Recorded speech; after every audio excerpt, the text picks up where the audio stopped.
John, I understood you had a couple of words to say to us. It's been a long time since I've had a chance to speak to you on this level. And that's about all. Well, it looks like it's been another... Smasheroo year. Sure, yeah.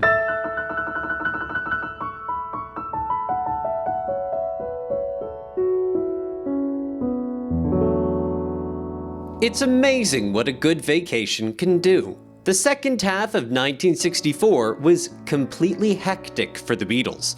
In between extensive touring in Britain, America, Sweden, and Scotland, as well as television and radio appearances and interviews and movie premieres, they were obligated to record an entire new album and single for release for the Christmas buying season. With all of this on their plate, they scrambled to get enough material to satisfy Beatles fans worldwide, who were expecting to have their ears tantalized. What resulted was the thrown together, yet amazing album, Beatles for Sale. They struggled to come up with something commercial enough for their next single and kept second-guessing themselves until they decided on offering I Feel Fine and She's a Woman as their end-of-the-year single, which didn't fail to satisfy. They ended the year in their home base of London, performing a 20-night variety show entitled Another Beatles Christmas Show. Shortly after this ended, it was finally rest time. John vacationed in Switzerland, Paul vacationed in Tunisia, and Ringo got married. This well-deserved rest resulted in a chance for all to live a normal life and recharge their batteries for the equally hectic 1965 that lay ahead. In the process, with clear heads, inspiration ran high. The result was that they didn't need to second-guess themselves anymore as to what would be the next single. When they entered the recording studio for the first time in '65, they were very sure of themselves. John and Paul's new collaborative effort, Ticket to Ride, was their first offering that day, and they worked hard to perfect it before moving on. And by May of that year, they had their 8th British and American #1 single. Ticket to Ride. That's me. That was one of the earliest heavy metal records made, I think. Paul's contribution was the way Ringo played the drums.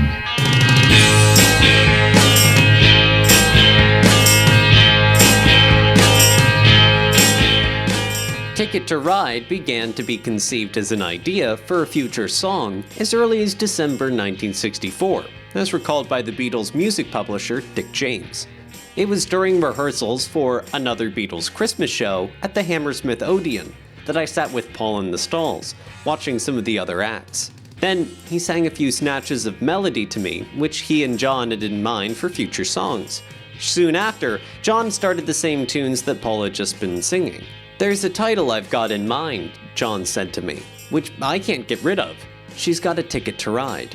I liked the phrase, for it was a slightly more original idea than usual for expressing goodbye and parting. I encouraged John to work at it, and the matter then passed into the back of my mind. John had taken Dick James's advice and began to put together the song.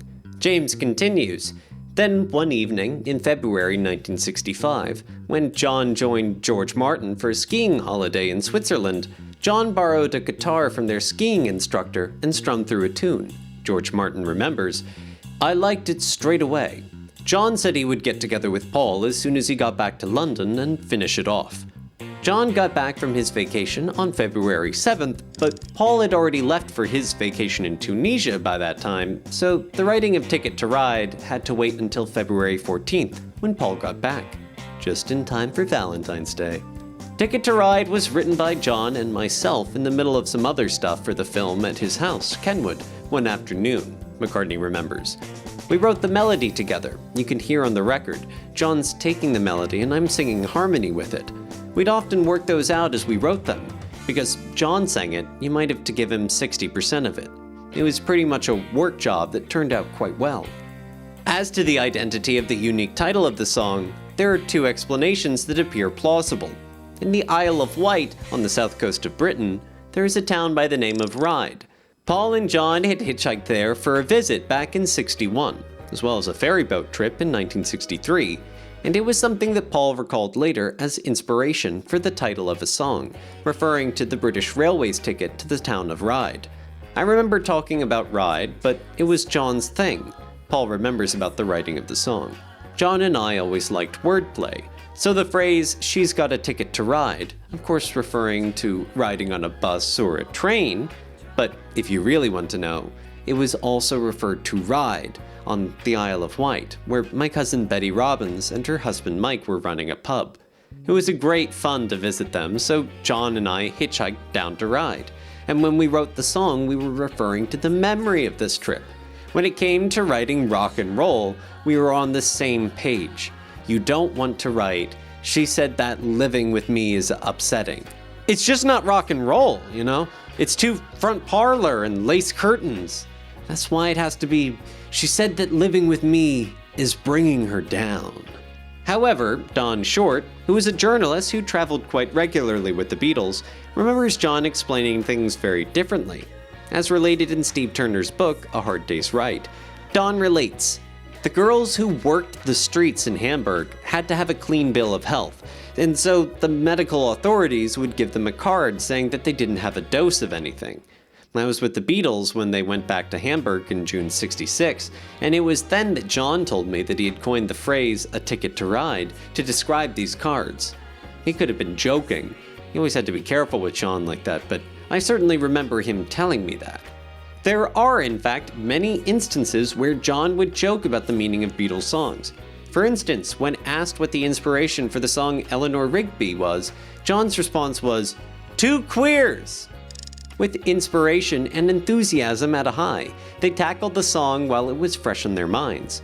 What wasn't usual was their recording techniques, which dramatically changed by this time. With the 4-track tapes rolling, they rehearsed the song until they were ready to record, at which time the tapes were rewound to start the first actual take. This resulted in a smaller number of takes being stipulated, but with the tapes rolling, they could capture a good performance or idea and review it so it could be easily incorporated into the finished recording. Another new technique was to concentrate solely on the rhythm track, either with or without lead vocals, and then overdub other needed ingredients without having a new take number allocated to it.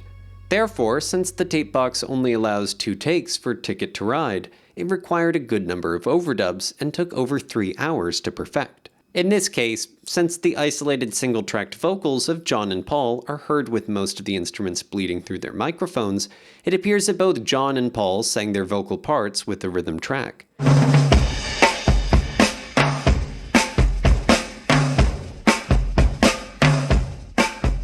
I just think that some of your drum patterns, like this particular song, when I was listening to the radio, I think I mentioned before, and Ticket to Ride came on the radio. Yeah. The drum pattern I immediately noticed wasn't a straightforward drum pattern. And how does it go? Hang on a minute there. A bit like...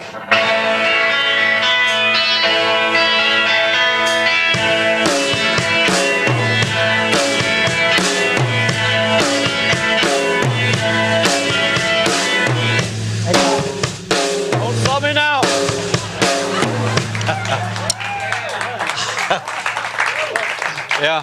Hey, was that it? well, it's one very It was pretty close.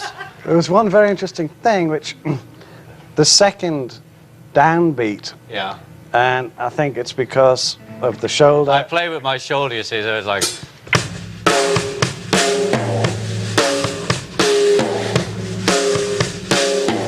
Exactly. You know, and even this. Whoa, yeah. Oh, yeah. Ah. Exactly, and that second downbeat is late. Slightly late. Which, Yeah. whenever I've tried to get drummers to play with me that track, they never seem to get that lateness, and it's to do with the swing, isn't it? It is to do with the swing, or as we keep mentioning, medication. Although many sources credit Paul to playing the distinctive opening riff, listening to the master tape shows it was done on the rhythm track along with the bass guitar, which was impossible for Paul to play at the same time, unless we have 2 Pauls playing. It's also apparent that the riff was played on a Rickenbacker 360 12-string, which was owned and played quite regularly by George. Describing the instrument in a 1987 interview, George said, All it ever seemed was that there was one sound I could get where it was bright, which was the sound I used, the sound you hear on Ticket to Ride. Ticket to Ride was probably one of our hardest singles for the others to get used to because of the strange lines, said George Harrison shortly after its release. Can't say I liked Ticket much, Paul stated in the British magazine Record Mirror's May 15, 1965 issue, while anticipating their next single, Help, that was due to be released on June 23rd of that year. It's not that unusual though. I mean, it's still us, said John around the same time. It's no more unusual than we are. Does that make it unusual? We are quite pleased with the record. Ticket to Ride was slightly a new sound at the time. It was pretty heavy for then. If you go and look in the charts for what other music people were making, you hear it now and it doesn't sound too bad. It's a heavy record and the drums are heavy too. That's why I like it. Being Sad had been a feature of Lennon-penned songs throughout the last couple of years, but the melody line and delivery that brought the beginning words, "I think I'm gonna be sad," really makes you feel the reality of his pain. The lyrics were very straightforward and simple, which is how you would convey this story if you were the one who was feeling the hopelessness the singer does. And with an open mouth, dumbfounded expression, John is depicting his newly informed loss to a close friend. "The girl that's driving me mad is going away," he exclaims with shoulders raised and arms outstretched. He's not mad or trying to convince her to stay, nor even lashing back with sarcasm or seeking revenge. As with Run for Your Life, written later that year, he knows it's too late. He simply can't believe this is happening, and he knows he lost, and there's nothing he can do about it. The kicker is that she don't care, which is, because of the repeated use of the phrase, the ultimate shock. He knows what she should do. She ought to think twice, she ought to do right by me, but there's no use in wishing, because she don't care about him anyway. The reason for her leaving is explained in the second verse, namely that she wants her freedom, but she would never be free when he was around. As if to drown his sorrow, he ends by repeating the shocking reality, "My baby don't care."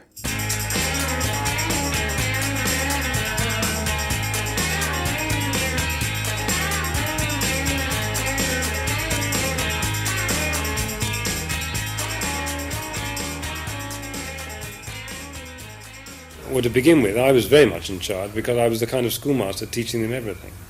And they had to do what I told them. And I kind of programmed things. You know, they brought me a raw song, and I say, well, this has got to last 2.5 to 3 minutes. You know, you've just played me about 50 seconds of music. We've got to make something more of it.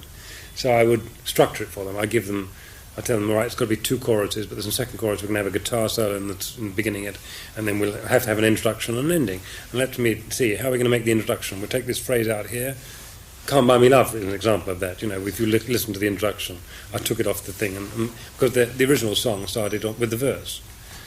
So that was that kind of role to begin with. But then, of course, as the songs got more interesting and more complicated, and as the boys got to know the studios and got to more canny, because they were very canny boys, so they put more of their ideas into the studio too. And it became much more of a democratic team. All of them? All of them. There were 5 voices in the studio. If there were, during the first 3 years, if there was any one voice that had any more authority than the others, it was mine. But there were 5 equal voices, and everyone's voice was listened to. So that, generally speaking, the writer of the song was the person who had the original idea. You know, if John had written a song, he'd sing it with Paul, standing up with a guitar, and I'd sit on a stool and listen to him, and we'd talk about how we're going to do it. And George might have an idea for the solo, or Ringo might have an idea for the rhythm of it, or whatever. And it was pooled. It was very much a democratic way of doing it.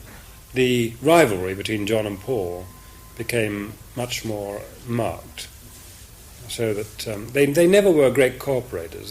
They never were great. They were never Rodgers and Hart. They never collaborated in the sense of sitting down to write a song together. They would have an idea, one would have an idea for a song and take it to the other guy and say, look, I need a help here on this line, can you give it to me? And that was the way they collaborated. And generally speaking, their songs were pitched against each other, saying, well, you've written that, hey, listen to mine. So it was a competitive collaboration. And it was valuable nonetheless because, in fact, Paul misses it terribly now. he misses that spark of John being rude to him and saying, "You can't write that, Paul. It's awful." He needs that, and only John could really say that most effectively to him. We didn't want to be the same as anyone, so there was a desire to be different, which I think we all contributed on that one. John, certainly, a lot on that. I think I brought a commerciality. I think I have an ability to be commercial. I kind of feel like I know what people like a lot of the time. You can't be commercial all the time. But I had looked at show business from afar and sort of thought that record's going to be a hit, and it would be. I could sort of pick them and spot them and sort of knew what people would want. So I think I sort of helped there a lot. When John and I started writing, I'd be keen that we always got a very good title and things like that. I brought harmony to the group. Nobody was really very into harmony, but my dad, with this Jim Max Jazzman, he'd always sat me and my brother down and said, this is harmony, da-da-da, da-da-da. And he'd shown us that, and we'd had a little bit of... So when we came to do the group, I'd say to him, let's do a harmony on that one, and we gradually worked our way into things like that.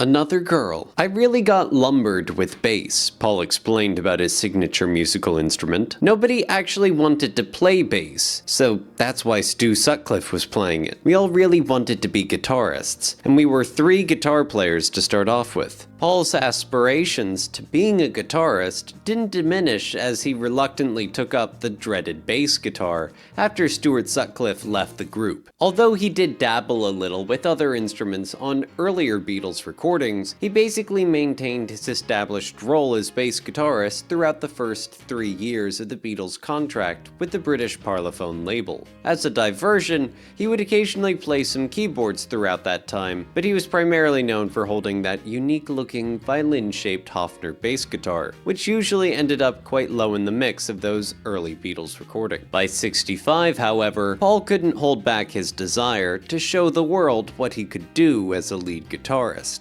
On the first 2 recording sessions of the year, Paul somehow managed to temporarily usurp George's lead guitar role. The timing was apparently right for this move, since a new Harrison composition called I Need You was also being recorded during these sessions. While George could sometimes show his irritation when someone else wanted to play lead guitar, I am supposed to be the lead guitarist in this band, after all, he complained when John was going to do the solo in I'll Follow the Sun 4 months earlier. Having a new song recorded in the same sessions must have dampened the blow a little. Paul first played lead guitar on Ticket to Ride, which was recorded on the first recording session of the year. He then continued in that role in the following day by overdubbing a rambling lead guitar part throughout the entire song, Another Girl, which was started the day before. After getting a good taste of the limelight on these 2 days, he managed to jump right back into this position on many occasions throughout the Beatles' career. Another Girl is Paul, John said in 1980, which verifies the song to be a 100% McCartney composition. Another fact that helps establish this was that it was written while Paul was out of the country on his own. Thanks to Paul's book many years from now, we can isolate not only a 10-day time frame when the song was written and the location, but even the room it was written in, between the dates of February 4th and 14th of 1965. Paul was on vacation in Hammamet, which is a seaside resort in Tunisia, as a guest of the British government. This itinerary would account for his not being present at Ringo and Maureen's wedding on February 11th, 1965. Paul's vacation was arranged by Brian Epstein's associate, Peter Brown, the same Peter Brown who later arranged for John and Yoko to get married in Gibraltar near Spain. At one end of the house was, as author Barry Miles describes it, a magnificent bathroom with a sunken bath and decorated throughout with Islamic tiles. It was isolated, and the acoustics were ideal for songwriting. It was in this bathroom that Paul wrote Another Girl in its entirety. In defending the song as being viewed as a filler for the album, Paul also gives us a glimpse as to how newly written songs were chosen for Beatles albums. It's a bit much to call them fillers because I think they were a bit more than that, and each one of them made it past the Beatles test. We all had to like it. If any one of us didn't like our songs, it was vetoed. It had to be vetoed by one person. If Ringo said, "I don't like that one," we wouldn't do it, or we'd have to really persuade him. The subject of the song, though not directly related, was thought to be inspired by Paul's open relationship with girlfriend Jane Asher, whom he lived with in her family home. "I wasn't married to Jane," Paul explains. "I was pretty free. I remember John very much envying me. He said, 'Well, if you go out with another girl, what does Jane think?' And I said, 'Well, I don't care what she thinks. We're not married. We've got a perfectly sensible relationship.'" Paul never admitted to anything other than one-night stands during his relationship with Jane, mostly occurring at his secret London apartment. So the subject matter of finding another girl who will love me till the end, through thick and thin, was apparently thought to be more palatable to the record-buying public. Since they adopted the new recording technique that resulted in them rehearsing a song repeatedly with the tape rolling, and then spooling back the tape to record over the rehearsals, Paul took this opportunity to teach the group his new song on February 15th. When they had learnt the song adequately enough,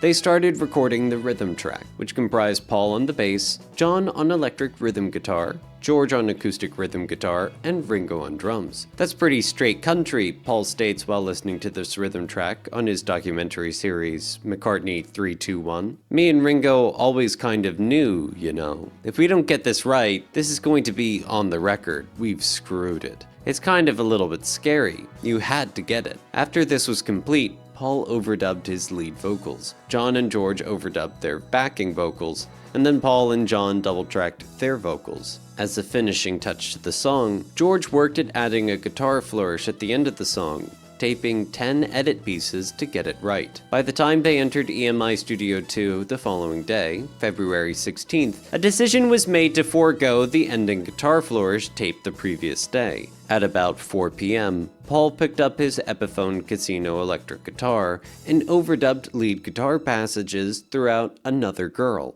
including an extended conclusion to the song in place of George's attempt the day before. "Bold mistakes!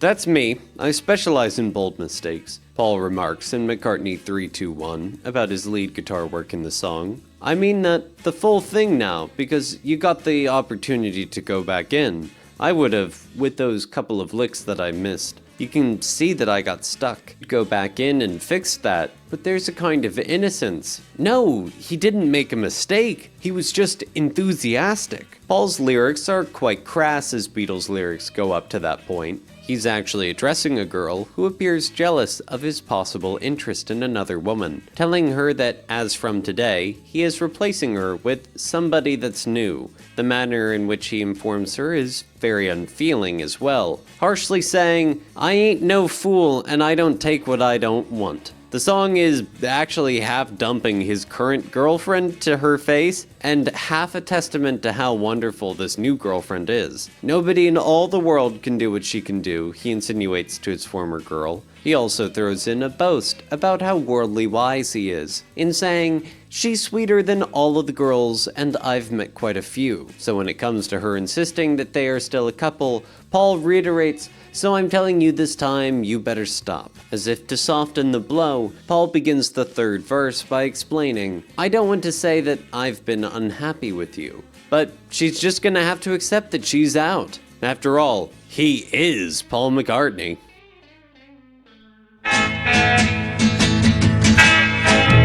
I Need You. Though new to songwriting, George was able to proudly offer 2 new compositions for possible inclusion in the Beatles' second motion picture, eventually to be titled Help. With 11 songs submitted for consideration and 7 spots open, odds were high that George would succeed in getting at least one of his songs onto the big screen. And that's exactly what happened. Director Richard Lester chose songs that he thought would work in the film, and George's I Need You proved suitable. As he had done in their first movie, A Hard Day's Night, Richard Lester decided that a vocal contribution from George would show a degree of equality within the abilities of the group. I'm Just Happy to Dance With You showed off his vocal talents in the previous film, but it was a Lennon-McCartney composition. This time around, both of his offerings were his own compositions, You Like Me Too Much being the other song. Proof of how proud he was of having an original composition in the film is in the closing credits. During the Beatles' goofy vocal rendition of The Barber of Seville, George verbally reads the credit to his song, I Need You by George Harrison, when those words appear in print. Since this was his only second original song to have been officially recorded by the Beatles, George had every reason to be proud. He never appeared to have commented about I Need You in any interviews, so the songwriting history is left to speculation. During an interview in '65, as contained in the book Ticket to Ride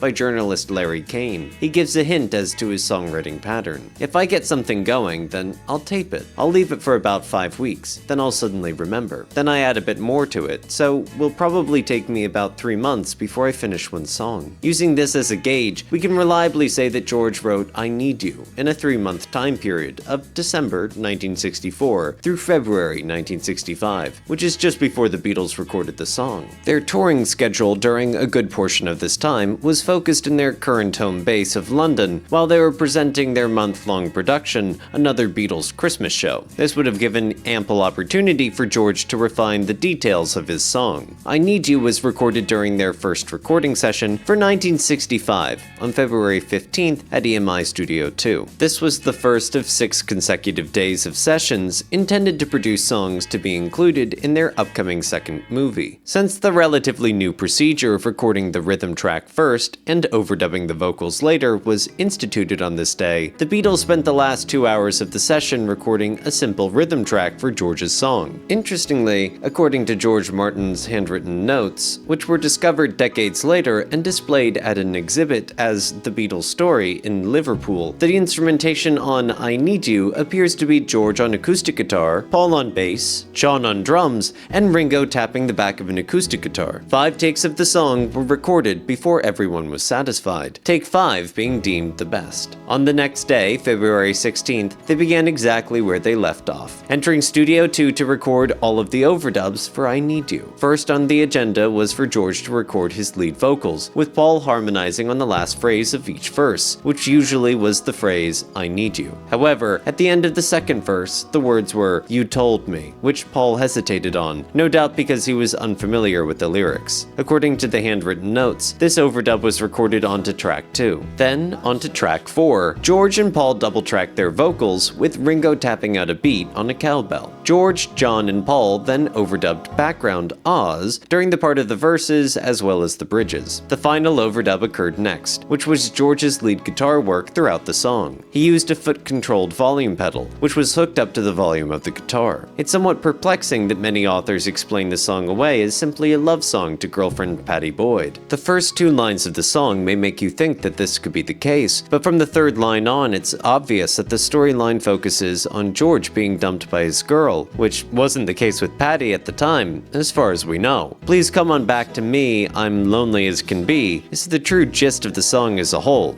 as explained in this verse. The second verse begins to give us the intricate details of this sad fictional story, telling us how his girl had a thing or two to tell him, which left him upset. The bridge reveals what she told him, namely, you don't want my lovin' anymore, which now left him hurt. After proclaiming that he just can't go on anymore, the 3rd verse begins with his pleading her to come back and see what you just mean to me. You don't want my loving anymore, which now left him hurt. After proclaiming that he just can't go on anymore, the 3rd verse begins with his pleading for her to come on back and see just what you mean to me. While it is possible that George was writing about a relationship struggle he was having with Pattie Boyd at the time, on the surface these lyrics appear to be George projecting myself into a situation and writing a nice story about it, as John would explain about his own output during the early Beatles career. John and Paul may have been writing more autobiographically by this time, but George was just developing as a songwriter and was well behind his fellow band members in this category. This having been said, I Need You has found a definite place in the hearts of many Beatles fans because of its simply stated melancholic feel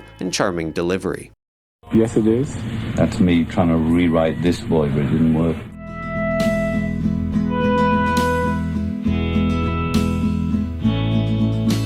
Sometimes when you're writing songs, you come up with one that's so good, you try to capture that same feeling again. That was the case with Yes It Is.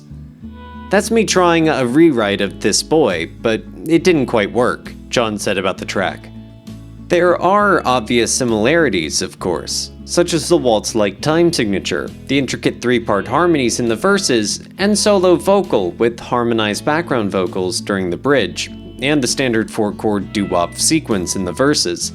The differences between the two songs are equally obvious, such as the mature substance of the lyrics, the more adventurous chord changes, and the unusual number of measures per section, the latter element being, predictably, John Lennon. Although some in the Beatles camp loved the song, John continually dismissed it. He would scoff at the lyric, "For red is the color that will make me blue," explaining this as an example of the song's double Dutch words. "I was there writing it with John," Paul explains while referring to John's Kenwood home, "but it was his inspiration that I helped him finish off. Yes It Is a very fine song of John's, a ballad, unusual for John. He wrote some beautiful ballads. We did it one morning. We finished Ticket, then we went to this number, and when we heard the playback in the evening, we all thought this sounded very weird. It's unusual for us." The recording of the song became quite problematic for them, resulting in 14 takes to get the rhythm track down, the most takes the Beatles needed for any song in all of 1965. According to George Martin's handwritten notes, the rhythm guitar, which was recorded on track 1 of the 4-track tape, consisted of John on acoustic guitar, Paul on bass guitar, and Ringo on drums. None of the takes had any vocals other than a guide vocal from John, used only to keep the band in step with the song. An interesting observation here is that the first verse was one measure short at the end, and the song didn't have a complete ending yet. John just repeats the lyrics, "Yes it is, it's true," over and over with the intention of the song fading out. Take 2, as heard on Anthology 2, still had the missing measure in the first verse and featured Lennon singing "Die, dee, dee, die" for the bridge, but the take ended during the bridge only because he broke a string. After a couple of false starts, John introduced the group to adding an extra measure at the end of the first verse and then started off Take 5 with a countdown of 1, 2, 3, bread. After 3 more incomplete takes, Take 9 made it through the entire song to reveal that they had finally written the full ending. They eventually made it to Take 14, which was deemed suitable for overdubs. Then onto track 3, the excellent 3-part harmony was perfected. John, Paul, and George first had to get the harmonies down and rehearse them, which they did with the assistance of George Martin. They always experimented with close harmony singing, Martin explains. All I did was change the odd note. It appears that many odd notes were changed in this arrangement because the harmonies lifted and dove in ways that no other Beatles harmonies had done before. Many unnumbered attempts at the harmonies were tried until they finally arrived at what was deemed to be acceptable. What made it especially cumbersome was that John, Paul, and George insisted on hovering around a single microphone to perform these newly learned harmonies live. The mono mix was made 2 days later, on February 18th, in the control room of EMI Studio 2, by George Martin and engineers Norman Smith and Ken Scott. With a slight bit of reverb added to create some depth, this was the mix used on the British single. Capitol Records added a substantial amount of reverb to the American single. The song's lyrics are very telling, but ambiguous at the same time. The way the song is presented gives the impression that a deep emotional message is being revealed, although the actual words leave a lot unexplained. What we do know is that the singer is attempting to start a new relationship with someone, while the embers of an old one are still burning. He emphatically instructs this new woman to not wear red tonight, explaining that red is the color that my baby wore. This is the first indication that his previous love had died, since no right-thinking man would call their previous flame his baby unless she possibly had passed away. She apparently wore red quite regularly, since everybody knows this fact and would most likely cause talk if they were seen together. The line, "I would remember all the things we planned," also hints at her death, as well as tugging on the heartstrings of anyone who has lost a loved one in depth. However, the bridge, emotionally sung solo by John, honestly reveals the gist of the matter and sums up the message of the song. "I could be happy with you by my side if I could forget her," with the final word slurred downward as a saturn undertone. It appears that his dilemma will take time to get over. but he knows that, mysteriously, it's his pride that is getting in the way of his starting a new relationship. The clinching phrase of the song is revealed in the final verse, which is "Red is the color that will make me blue." While Babies in Black use this exact play on words, "Babies in black and I'm feeling blue," the Beatles take it a step further. They add the phrase, "in spite of you." That is, even though his new love is right there and willing to see him through this sorrow, her wearing red will only extend his sadness. There are still unexplained elements of the lyrics, such as the often repeated phrase, "it's true," which in the long run may only be a meaningless two-syllable filler. Even choosing "Yes It Is" as a title is puzzling because, while it's far from being descriptive of the lyrical content, we're not even sure what it is in the first place. Is it the color his former lover wore, or is it his pride, as explained in the bridge? Many books explain the lyrics in many different ways, as if their interpretation is the only one possible. So this may be another example of less is more in regard to songwriting. Trying to understand the meaning only adds to the mystique of the song, as the Beatles explored even further in years to come. I think the craziness was going on in the world and in the band. It was kind of we were kind of normal and the rest of the world was crazy. That's how it looked like to me. Everywhere we went, the police were putting on their display. Everybody got into the mania.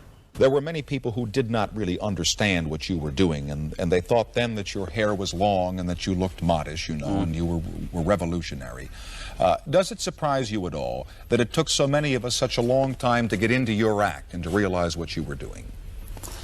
No, it was mainly parents, and they were against rock and roll, Anyway, before the Beatles came along, people have been trying to stamp out rock and roll since it started. Why do you think that is? What are they afraid of? I always thought it was because it came from black music, and the words had a lot of double entendre in the early days.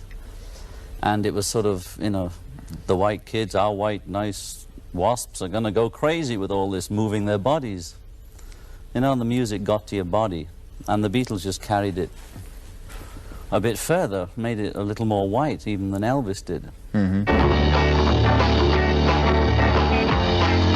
just in case you didn't catch it, this is the Beatles and The Night Before. 1965 appeared to be the year that the Beatles began to branch out as musicians on their recordings. While Paul had shown his prowess on piano before this year, the others stayed pretty much strictly to their own instruments. But recording sessions for 1965 saw George playing a sitar on Norwegian Wood, Paul playing lead guitar parts on Ticket to Ride, among others, and even Ringo playing a small Hammond organ part on the song I'm Looking Through You. John also wanted to broaden his horizons in this way, moving away from his rhythm guitar role and occasional harmonica or lead guitar part. Impressed by Paul's ability to jump onto the keyboards whenever the mood would strike him, John wanted to show this ability as well. His first time at the piano in the studio was back in June 2nd, 1964, during the recording of Paul's Things We Said Today, although it was decided not to keep in the song. While the listener may be able to detect a bit of his piano work during the bridge on the stereo mix of this song, his performance bleeding into an open microphone, John undoubtedly felt he could do better. Therefore, one can clearly hear his electric keyboard work on The Night Before. In fact, it can be said to be the driving force of the song. In many years from now, Barry Miles states regarding The Night Before that the song was written probably at Wimpole Street, referring to 57 Wimpole Street in London, which was the family home of Paul's current girlfriend, Jane Asher, where he was living at the time. Paul and John collaborated on many songs together at this London home, including I Want to Hold Your Hand. However, it appears that John wasn't present the day this song was written. John appears to credit the song solely to Paul by saying, "The night before that Paul does is good." Paul clarifies matters by saying, "I would say that's mainly mine. I don't think John had a lot to do with that." Many commentators also speculate that the lyrics are certainly about his turbulent relationship with Jane Asher. Later that year, problems appeared in their courtship, which led Paul to write I'm Looking Through You and You Won't See Me. At this point, though, it would be possible to assume the lyrics are fiction emotional, projecting myself into a situation and writing a nice story about it, as John would describe it. Official documentation only details 2 takes being needed to complete the song, which may sound puzzling since it took a total of 5 hours to fully record it. We need to remember, though, that these 2 takes were of the rhythm track only, which consisted of Ringo on drums and Paul on bass, track 1, George playing rhythm on his Gretsch electric guitar, and John on electric piano, track 2. Once it was decided that take 2 was the better rhythm track, a healthy dose of overdubs was then recorded on top of it. These overdubs included the vocals, first Paul's lead vocal with backing vocals from John and George, track 3, and then Paul's double-tracked lead vocals, Ringo on maracas, and the guitar solo, track 4. The solo portion of the song was left empty in the rhythm track, which was then overdubbed here. But who played it? George and Paul are playing on the same break exactly, both playing but in different octaves. John informed Melody Maker on February 27, 1965. Therefore, as an overdub onto track 4, both George and Paul played the same guitar solo, but one was an octave higher than the other. Paul played his Epiphone Casino guitar, while George used his newly acquired Fender Stratocaster. Final seconds of the song feature a miniature reprise of the solo, which was recorded the same way. Lyrically, Paul tells the familiar story of how yesterday all his troubles were so far away. Coincidentally, these lyrics depict how last night everything seemed fine with his relationship, but, as he states, now today, I find you have changed your mind. When they said their goodbyes yesterday, he remembers that love was in her eyes and she was so sincere. He resolves to remember her as she was the previous night, although these memories make him want to cry. While the similarities between this and a very popular Paul song of the same era are obvious, the differences are also apparent. This time, he accusingly asks, "Were you telling lies?" He also is addressing his former girlfriend directly, while the other song, which shall remain nameless, is sung in the third person. Paul's architecturally perfect pop song, The Night Before, was a natural choice to be one of 6 in the movie Help. Richard Lester decided to have the group perform the song on Salisbury Plain, preceding a chase scene involving tanks, which of course has nothing to do with the song. Nonetheless, it got into the movie, and although not considered one of the Beatles' biggest hits, it definitely got noticed, and deservedly so.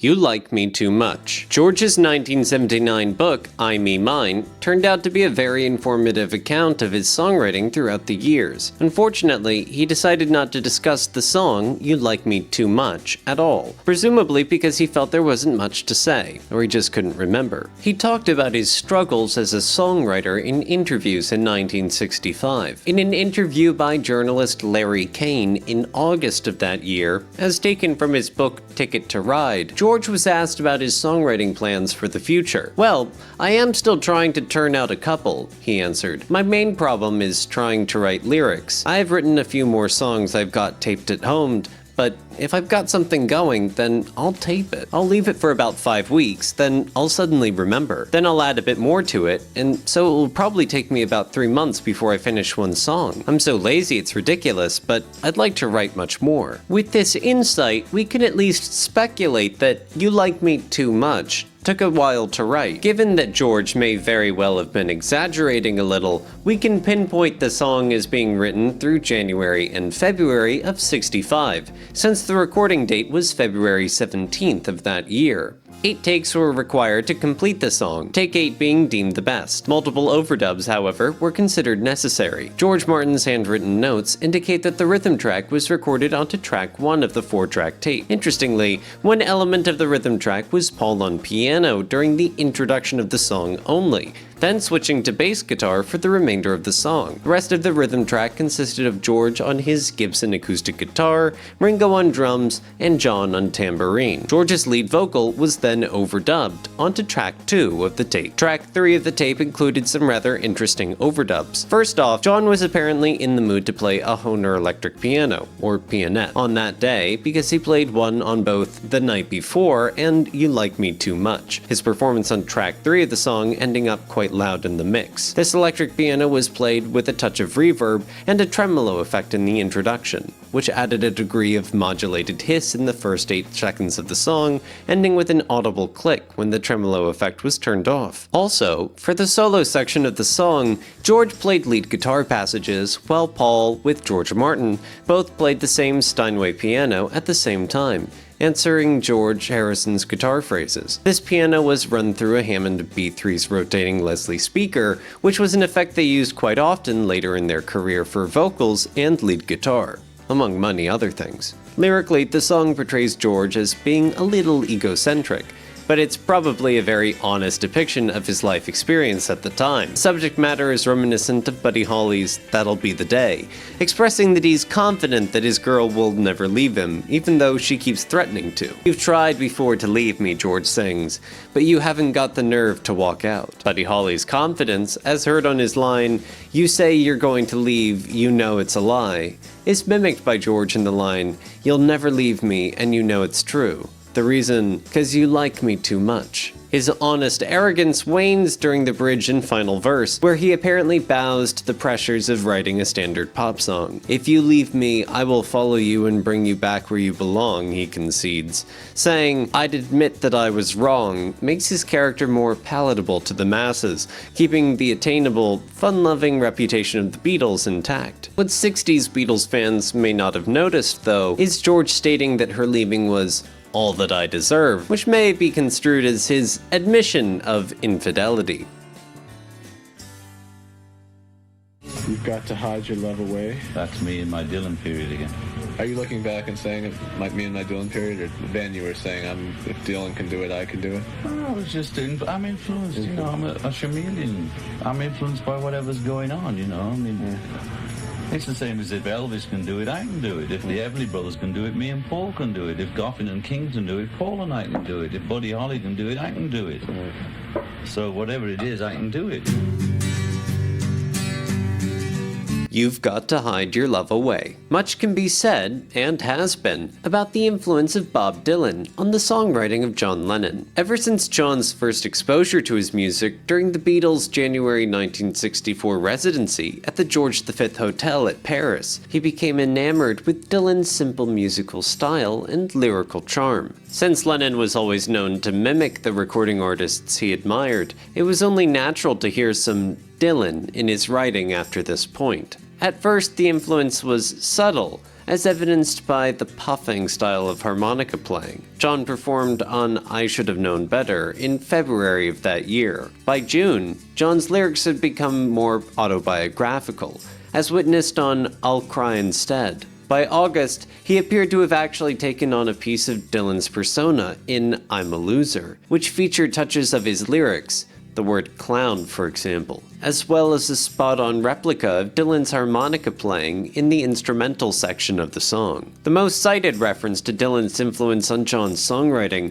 is always the February 1965 recorded You've Got to Hide Your Love Away, the folksy guitar playing in 3/4 time, the gruff single-tracked vocals, and the almost completely acoustic arrangement scream Bob Dylan, as if John were channeling him at the time. The similarities were superficial, of course, as Bob Dylan himself would probably not have written a song quite like it. However, this was Lennon's strongest interpretation of what Bob Dylan's music sounded like to him, and in the process, the impact of this track had on the Beatles fans was tremendous. I'm like a chameleon, influenced by whatever's going on, Lennon explained in 1980. If Elvis can do it, then I can do it. If the Everly Brothers can do it, Paul and me can. Same with Bob Dylan. Regarding Bob Dylan, Paul recalls, John particularly became very enamored of him because of his poetry. All those songs were great lyrically, masses of cluttered lyrics like John had written in his books, so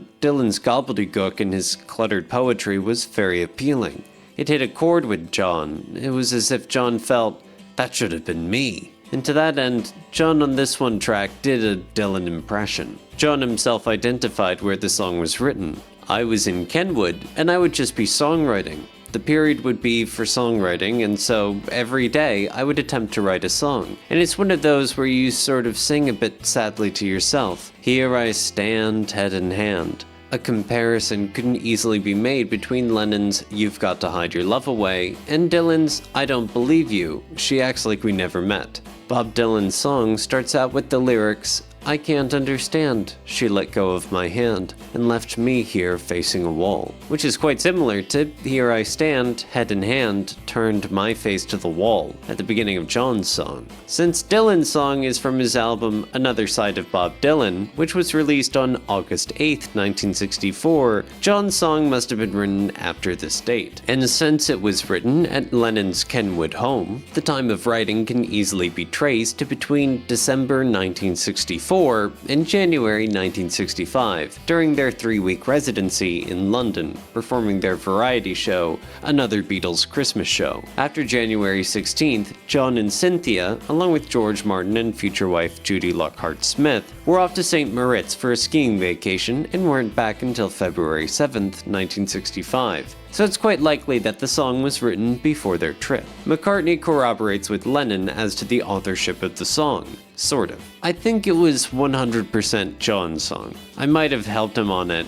I have a vague recollection of helping to fill out some verses for him. In the earliest days, we were pretending to be Buddy Holly. Then we were writing like Motown. Then we were writing like Bob Dylan. There's always someone you can invoke. You can put on a mask and a cloak as you're writing something, and it takes away a lot of the anxiety. It frees you up. You discover as you get through it that it wasn't a Bob Dylan song anyway. It was yours.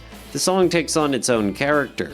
An opinion about the topic Lennon is singing about in the song has been circulating for years, which was no doubt started by gay rights activist Tom Robinson. He suggested that John was singing about homosexuality, and in particular, the life of their manager, Brian Epstein. As this was against the law in Britain at the time, Brian would have to hide his love away, so to speak. Lyrics like "Everywhere people stare, I can see them laugh at me," as well as John's supposed affair with Brian, only added to this opinion's validity. But, in fact, John himself explained candidly what the lyrics meant. "I'd started thinking of my own emotions. I don't know why exactly it started, like 'I'm a loser' or 'hide your love away,' those kinds of things. Instead of projecting myself into a situation, I would try to express what I felt about myself, which I'd done in my books. I think it was Dylan who helped me realize that. Not by discussion or anything, but by hearing his work. To express myself, I would write 'A Spaniard in the Works' or 'In His Own Right,' the personal stories which were expressive of my personal emotions. Then I started being me about the songs, not writing them objectively, but subjectively. Clearly, John was truly writing about himself and his inner emotions, just as 'I'm a Loser' and 'Help' showcased his insecure and depressive side. 'You've Got to Hide Your Love Away' similarly reflects what he was experiencing behind the mask, so to speak. Pete Shotton, John Lennon's closest childhood friend, happened to have been present in the recording studio on this day to witness the recording of the song on February 18th. An eyewitness account verifies that the lyrics to the first verse actually were "feeling 2 foot tall," but during an early take, John accidentally sang 2 foot small. "Leave that in, actually," Lennon exclaimed. "All those pseuds will really love it," referring to pseudo-intellectuals. Pete Shotton was actually credited for the idea of John shouting, "Hey," during the choruses of the song. Producer George Martin had a particular concern about John singing on the song. "I asked him to sound not too much like Bob Dylan. He wasn't doing it deliberately, it was subconscious more than anything." Nonetheless, what came out was a Dylan impression, as Paul described it. The rhythm track consisted of John Lennon on his famous Hootenanny 12-string acoustic guitar, Ringo playing his snare drum with brushes, Paul on bass, and George on 6-string acoustic guitar. According to George Martin's handwritten notes, the entire rhythm track was recorded on track 1 of the 4-track tape. While many sources state that this was the first fully acoustic performance by the Beatles, Paul playing his electric Hofner bass guitar nullifies this claim. John did choose to record his vocals while he played guitar, as evidenced by released early takes of the song, but as George Martin's notes indicate, though his proper vocal performance, as heard on the record, was recorded as an overdub onto track 2 of the tape. Therefore, The vocal performances John made during the recording of the rhythm track were apparently viewed as guide vocals. The first complete take they made of the song was take 5, which can be heard on Anthology 2. Even though this recording was near flawless, they apparently felt it could be improved upon. Therefore, they proceeded with 3 more incomplete takes, until finally take 9 was complete and deemed the best. George Martin suggested we put a flute solo on it, so we thought, well, we'll give it a try, Paul relates. George was always very good at selecting musicians. He knew the pool, so we always got the top guys, often classical musicians or jazz musicians who were doing sessions to earn a little extra money. That's how we were first coaxed into the idea of having other instrumentation. So after we'd seen how it was all done, we started broadening our horizons. The sky was the limit. It apparently had already been determined that a flute overdub was needed at the end of the song, because a hired studio musician named Johnny Scott was present on this day as well. He was a familiar face at EMI Studios, working as a musical arranger as well as musician. They told me roughly what they wanted, 3/4 time, Johnny remembers. And the best way of fulfilling their needs was to play both tenor flute and alto flute, the second as an overdub. As I recall, all 4 of them were there, and Ringo was full of marital joys. He'd just come back from his honeymoon. When examining the Beatles catalog, Lennon is the one who dominates in using the 3/4 time for the original compositions, while songs like This Boy, Babies in Black, and Yes It Is, which was recorded just 2 days prior to this song, are all acknowledged as true Lennon-McCartney collaborations. John appears to be the catalyst to their original inspiration. Further emphasizing his love for this time signature, John is the Beatle who used it the most thereafter.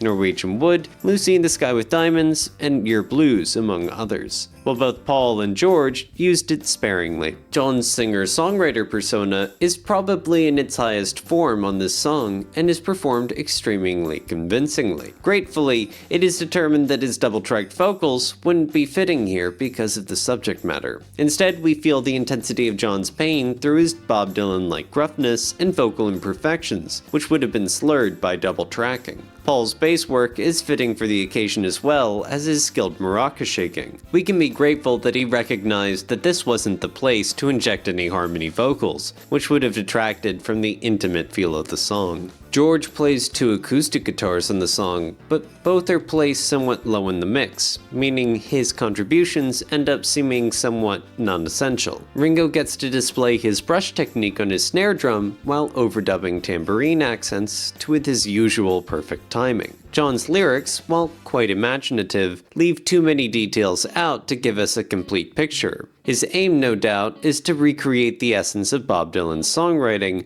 but leaving it vague enough to keep us wondering. For instance, did his girl leave him? He appears not to be sure himself, as he sings, "If she's gone, I can't go on." It sounds as if he's returned home to find all of her things have been emptied out. Another line that leaves us wondering is, how could she say to me, "Love will find a way"? Apparently she consoled him previously concerning the hopefulness of working things out between them, only to find her now abandoning the relationship. Sounds like what John actually did to Cynthia. Anyway. The overall effect that the broken relationship has on John is that he decides to focus mostly on wanting us to fully understand the reason for his wallowing in self-pity. Lyrics like "Here I stand, head in hand, turn my face to the wall, feeling 2 foot small," and "How can I even try, I can never win," emphasize what he most wants us to know. It even seems that everyone around him notices his plight, and they can either stare at him, laugh at him, or offer their advice.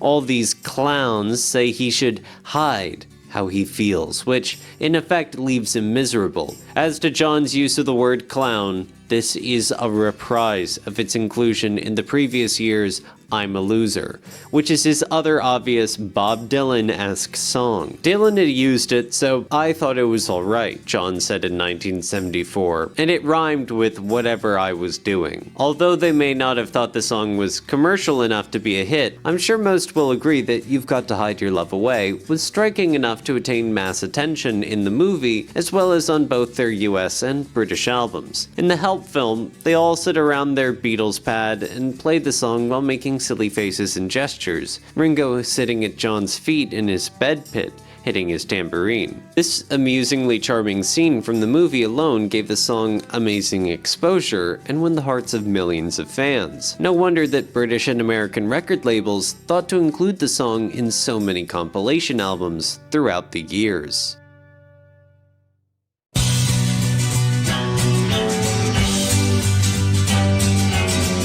The Beatles began work on their second film, tentatively entitled 8 Arms to Hold You, in the late winter of 1965.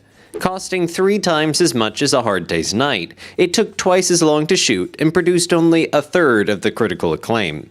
It was a convoluted, poorly developed idea, with all of the self-conscious anxiety of trying to duplicate their first success. With the final screenplay by screenwriters Mark Bem and Charles Wood, Help, as it was finally called, was a parody of futuristic spy movies like the James Bond series. The silly plot centered around a mad scientist and a Hindu sect in search of a valuable ring that somehow wound up on one of Ringo's fingers. A demented slapstick chase ensues through the better half of the picture, which included location shooting in Austria and the Bahamas. The Bahamas were chosen as a location by Dr. Walter Strock of Bryce-Hamner, a man with a name chosen, designed, perhaps, to torture narrators, strictly for financial reasons. Strock had finally come up with a solution to the Beatles' enormous tax liabilities. He wanted to divert as much money as possible away from Britain before the tax officials got their hands on it. To this purpose, Strock removed himself to the Bahamas and applied for a temporary residency.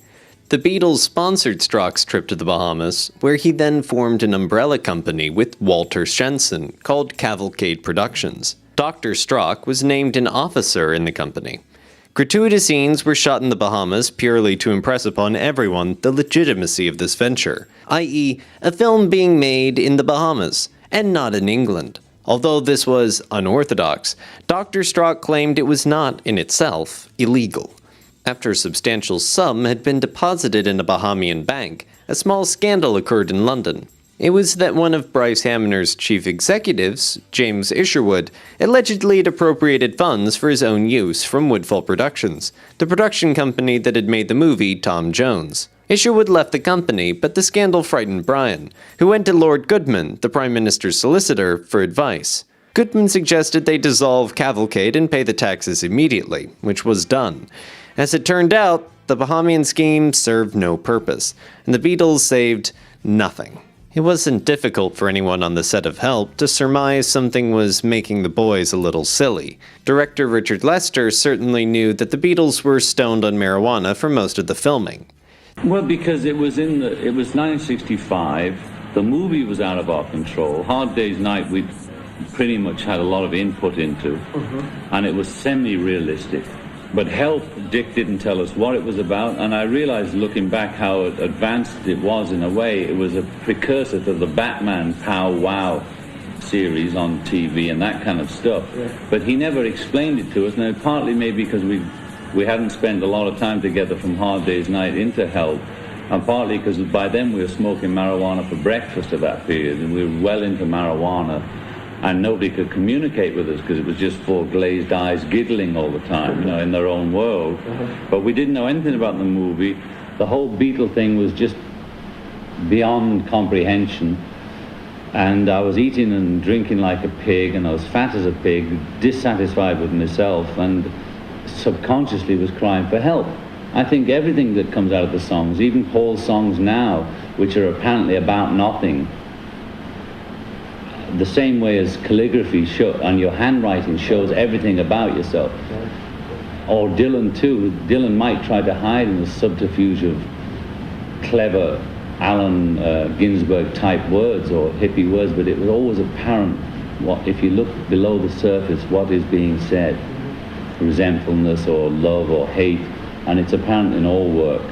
It's just harder to see when it's written in gobbledygook. The continuous giggling, plus the periodic trips to the dressing trailer to have a laugh, was enough of a clue as to what was going on without the telltale sweet scent of pot that followed them around. The seeds that Bob Dylan had planted that previous summer had by now blossomed into the minds of 4 full-blown potheads. The effects of the marijuana and Dylan himself are apparent in the soundtrack of Help, because now instead of just laughing on the pot, they were beginning to find musical inspiration from it.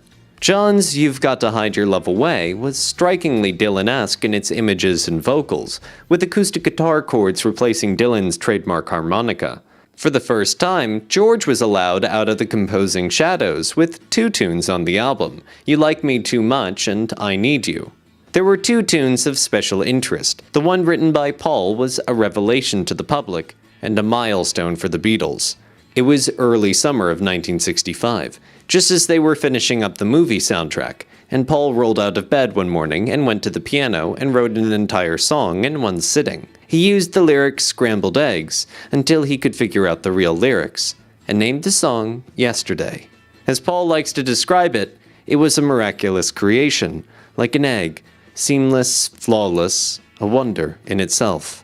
Yesterday appealed not only to Beatle fans, but to a wide cross-section of ages and tastes. It became the first Beatle crossover tune to capture the attention of the adult market, and gave Paul real validation as a composer. Naturally, the hard-nosed rock press and inveterate noise fans criticized it as a Muzak sellout. Just as naturally, it became the single most recorded song in history, with over 2,500 cover versions.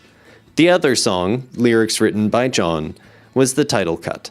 Since it was, after all, written specifically for the title of the film, no one took special interest to the curious lyrics, a plaintive cry of loneliness and despair, much greater than the previous I'm a Loser, or questioned why the slightly overweight pop star living in the house in Weybridge should be writing them.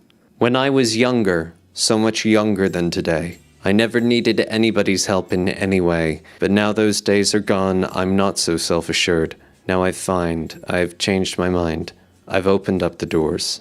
And now my life has changed in oh so many ways. My independence seems to vanish in the haze. But every now and then I feel so insecure. I know that I just need you like I've never done before. Help. I need somebody. Help. Not just anybody. Help. Help.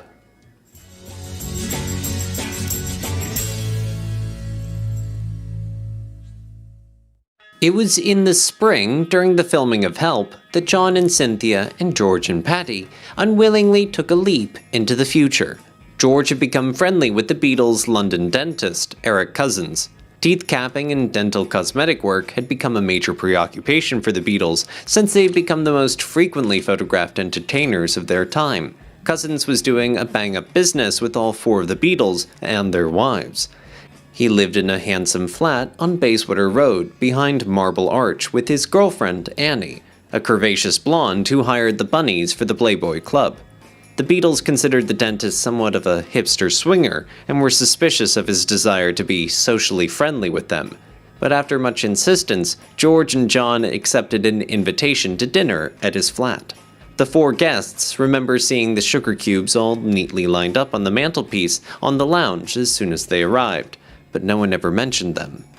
Dinner conversation revolved around sex and an American fellow named Timothy Leary, whom none of the guests knew about save for John, who had only tangentially heard about a new, awesome drug called LSD.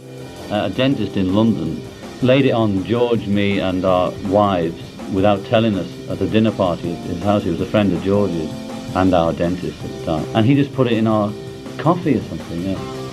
He was saying, I advise you not to leave, and we thought he was all trying to keep us for an orgy in his house, and we didn't want to know, you know.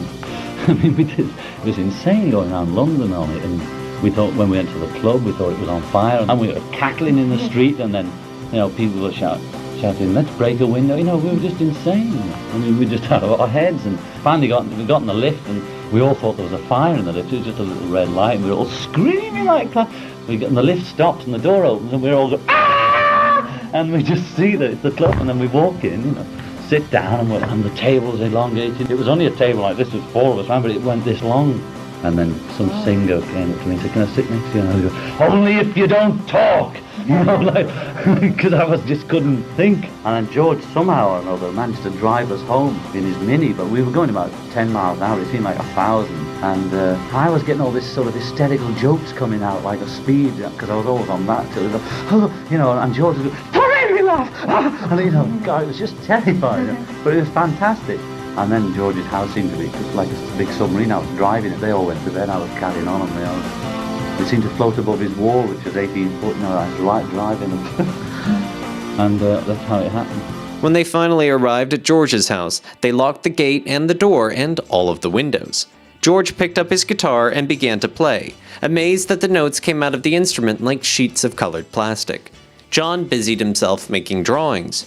One was of faces of all four Beatles saying, "We all agree with you." He gave Ringo the originals. But Patty and Cynthia had not gone to sleep, nor were they having happy hallucinations. Patty was cuddled with her cat on the bedroom floor, convinced that she had been altered permanently and would never be sane again. She kept thinking, "How will I explain it?" Cynthia lay down on the bed and tried to logically figure out what was happening to them, piecing together the mystery of the sugar cube and Timothy Leary. She was hoping to discover a way to get rid of it, to make it stop, because she was too struck with the terrible conviction that what was happening to her was irreversible. Cynthia stayed awake most of the night, until slowly, everything seemed to die down. The colors faded, and she dropped off to sleep, more exhausted than she had ever been in her life.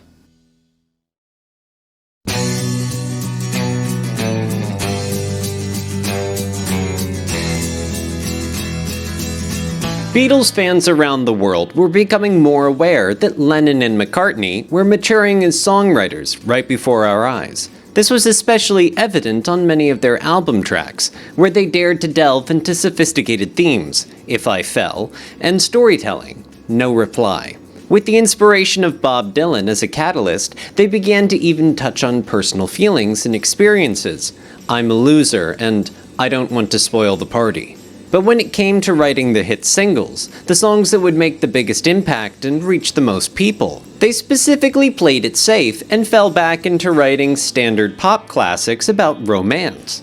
Therefore, as early as '65, the general population were still treated to Beatles lyrics such as "She's in love with me and I feel fine," and "I ain't got nothing but love, babe, 8 days a week." Then came what most critics referred to as the Beatles' middle period.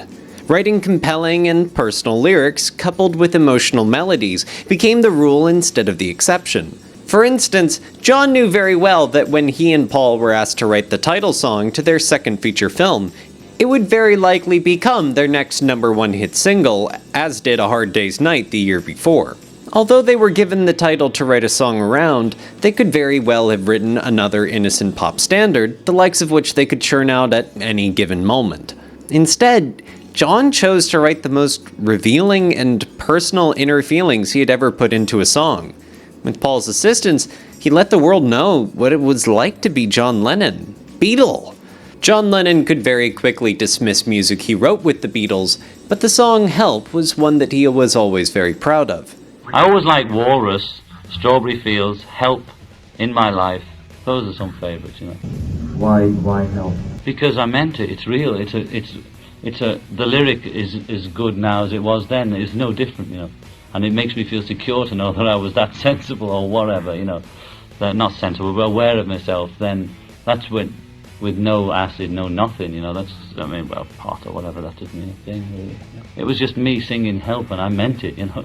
Interestingly, the song actually began to be written well in advance of the movie, which is contrary to popular opinion. "We wrote it in my house, Kenwood," Lennon stated shortly after the song was released. "I had a little bit of the song, which I'd played around at writing, called something like, 'Keep Your Hands Off My Babe.' Anyway, it was floating around for a long time, and when Paul came over, we decided to sort of adapt it. We wrote Help after we had been told of the film's title. We never write to fit in with the storyline, but this one seemed to fit okay." The film's director, Richard Lester, shares his input in writing the song. When the second film was being prepared, under the imaginative working title Beatles 2, the writers and I wanted to call it Help. Unfortunately, we were informed by copyright lawyers that someone else had registered that title. Ringo helpfully offered 8 arms to hold you, relating to the multi-armed statue in the script. Needless to say, there wasn't a huge amount of enthusiasm to write that song. Another desperate phone call to the lawyers resulted in the question, Does your title have an exclamation mark in it? We said, if it helps, we can have one. Since the other title didn't, we were in the clear. Lester continues. That afternoon, John and Paul borrowed the studio piano and started work. By the next morning, they played the finished song to us and recorded it the next night. John, years later, often said that Help was a very personal and emotional song for him. All thanks to an exclamation mark. Help, which I wrote. Bam bam, like that, and got the single, he said in 1980. While it definitely is primarily a John song, Paul did have a hand in it. In his book, Many Years From Now, Paul explains, John went home and thought about it and got the basis of it. Then we had a writing session on it. We sat at his house and wrote it, so he obviously didn't have that much of it. I would have to credit it to John for original inspiration, 70-30. My main contribution is the counter melody to John. If you analyze our songs, John's are often on that one note, whereas mine are often much more melodic. I enjoy going places with melodies. I like what John did too, but his are more rhythmic. So, to take away from the solo note a little bit, I wrote a descant to it. John himself revealed another influence on the writing of the song. I remember Maureen Cleaver, a writer, the one who did the famous Jesus story in the Evening Standard, she said to me, why don't you ever write more than songs with more than one syllable in the word? So I wrote in Help there's 2 or 3 syllable words, and I very proudly showed it to her, and she didn't like them. And when I was insecure and things like that, had more than, she said, everything you write always has 1 or 2 syllables. You know, it's like Kenneth Alsop. So I never considered it before. Right. So after that, I put a few words with 3 syllables in, but she didn't think much of them when I played it to her anyway. Was there anything in particular that inspired that period for you? Well, because it was 1965. The movie was out of our control. Hard Day's Night, we pretty much had a lot of input into, and it was semi-realistic. But Help, Dick didn't tell us what it was about, and I realized looking back how advanced it was in a way. It was a precursor to the Batman Pow Wow series on TV and that kind of stuff. Yeah. But he never explained it to us, and partly maybe because we hadn't spent a lot of time together from Hard Day's Night into Help, and partly because by then we were smoking marijuana for breakfast at that period, and we were well into marijuana. And nobody could communicate with us because it was just 4 glazed eyes giggling all the time, you know, in their own world. But we didn't know anything about the movie. The whole Beatle thing was just beyond comprehension. And I was eating and drinking like a pig, and I was fat as a pig, dissatisfied with myself, and subconsciously was crying for help. I think everything that comes out of the songs, even Paul's songs now, which are apparently about nothing, the same way as calligraphy and your handwriting shows everything about yourself. Or Dylan too. Dylan might try to hide in the subterfuge of clever Allen Ginsberg type words or hippie words, but it was always apparent what, if you look below the surface, what is being said. Resentfulness or love or hate, and it's apparent in all work. It's just harder to see when it's written in gobbledygook. It's quite involved, said George Harrison back in 1965 about the song Help. He continues, a bit more involved than the others we've done because it has a counter melody going as well as the main melody. I think it's a grower because it's the sort of song people will have to hear a few times before they realize what it's all about. It's a bit like It Won't Be Long. That's the only one it's anything like. From this comment, it's pretty clear that the Beatles were enthused about the song. We think it's one of the best we've written, John said in '65. Paul even commented at the time, I think it's a good song. I don't think it's being big-headed saying it's a good song. I just like it. We all like it. With a song that pushes the envelope in content as well as structure, the Beatles had good reason to give themselves a deserved pat on the back for this one. We're beginning to see the group move a little further away from their usual AABA structure with the bridge, which was so common in their early years. In this case, we see them getting more acquainted with the use of the chorus, or some would say refrain. In Help, we have a verse, chorus, verse, chorus, verse, chorus format, or A, B, A, B, A, B, with an introduction and conclusion thrown in for good effect. Although the intro mimics the chord changes of the chorus, which we'll hear later, beginning the song with the chord progression leaves the first-time listener trying to get his bearings. It's almost impossible to predict where we're going. That is to say, where the home key of the song is. I remember I got very emotional at the time, singing the lyrics. John said in 1970, "Whatever I'm singing, I really mean it. I don't mess about. Even if I'm singing a whoop ba baluma a boop ba boom, I really mean it." And then there's always that very emotional music going on at the same time. One of the biggest reasons the song works on so many levels is that we truly believe that John is in emotional pain. The song may have been knocked out as the theme for a movie, but the lyrics went far beyond the film's concept and became a personal display to the world of what this cynical, sneering, and happy-go-lucky guy really had going on in his head. He describes his childhood as being carefree and self-sufficient, never needing anybody's help in any way. But now he relates how he's not so sure of himself, even though he has, in effect, opened up the doors from childhood into manhood. He now finds himself out of control in his life, in a whirlwind, so to speak, needing help to get his feet back on the ground. While he does appreciate the girls he's singing to being round, he still feels the need to cry out repeatedly, "Please, please help me." In retrospect, anyone can imagine how getting caught up in the role of being a famous Beatle might result in John expressing how his life has changed in oh so many ways. But all in all, he feels insecure about where he's going and needs his girl like he's never done before. Since all Lennon-McCartney songs up to this point had been about a relationship in some form or another, John still couldn't shake himself from that concept, even in such a personally expressive song like this one. A few months later, though, the mold is finally broken with Nowhere Man, which doesn't even hint at love. A noteworthy mention is the line, "I need you like I've never done before," which is an odd phrase, not heard much, but probably dates back to a song heard by John many years prior. The early Lennon-McCartney song, "You'll Be Mine," which was crudely recorded in 1960 and is found on Anthology 1, curiously includes the line, spoken by John, "I love you like I've never done before." This shows that the lyric has been in the back of John's mind for at least 5 years. All in all, the arrangement is tight and well rehearsed, showing the Beatles as quick to put in a commanding performance, even at such a short notice.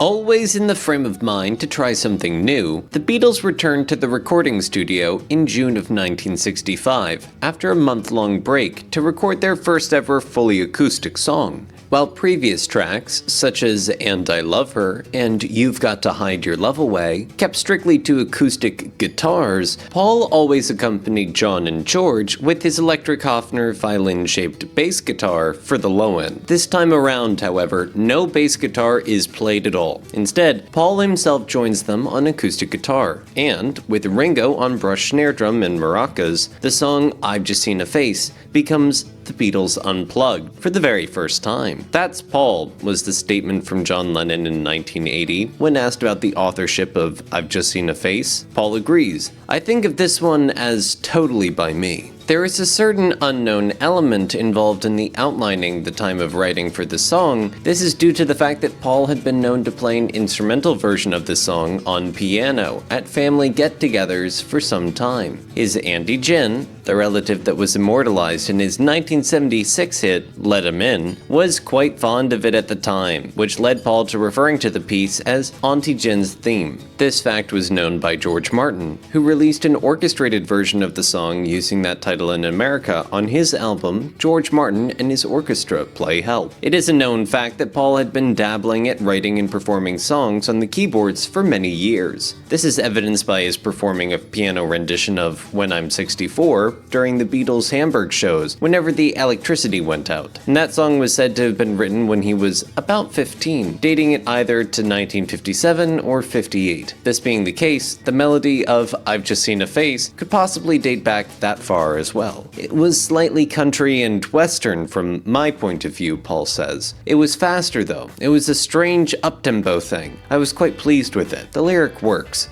It keeps dragging you forward. It keeps pulling you to the next line. There's an insistent quality to it that I liked. After a rest period from most Beatles-related projects, they were ushered back into EMI Studio 2 on June 14th of that year, with the sole intention of recording the remainder of the soon-to-be-released Help soundtrack album. The first of 2 sessions on this day ran from 2:30 to 5:30 p.m. and resulted in 2 excellent McCartney songs being recorded. The first being I've Just Seen a Face. The all-acoustic lineup for this song included George on a famous hootenanny 12-string guitar, ringing out the bass notes, John on 6-string playing rhythm guitar, and Paul doing the jangly lead part in the introduction on a 6-string guitar, as well as lead vocals, and Ringo on a brush snare drum. After 6 takes, the rhythm track was complete. Overdubs were then performed onto take 6, which included Paul doubling his jangly introductory lead part on his Epiphone Texan acoustic guitar, Ringo adding maracas during the refrains, as well as the instrumental section of the song, and Paul harmonizing with himself on the refrains. He also harmonized during the last verse, but a decision was apparently made to forego this ingredient during the mixing sessions. You can, however, faintly hear bits of this harmony part in the right channel of the stereo mix. With these overdubs complete, the song was finished at approximately 4 p.m. The Lennon-McCartney songbook has been, as we've seen, chock full of fusing many genres of music together into one. In I've Just Seen a Face, they appear to have outdone themselves. Country and western, bluegrass, folk, blues, and pop music ingredients are melded together here, with a fast 4/4 time signature that makes your pulse race. McCartney returns to the use of a refrain, like his similarly structured All My Loving from 1963, although the similarities to this song pretty much end there. The basic structure this time around consists of verse, verse, refrain, verse, refrain, verse, solo, refrain, verse, refrain, refrain, refrain, or A, A, B, A, B, A, B, A, B, B, B. Adding to this a compelling, lengthy introduction and a suitable conclusion, we're treated to a breathless 2-minute and 4-second roller coaster ride. The sentiment of the lyrics as a whole, however, is very convincing. He's so excited about this woman he's just met that he can't contain himself. He wants all the world to see what a perfect match they are. He also realizes how grateful he is for being so attentive on that day, because had it been another day, I might have looked the other way and missed the opportunity of a lifetime.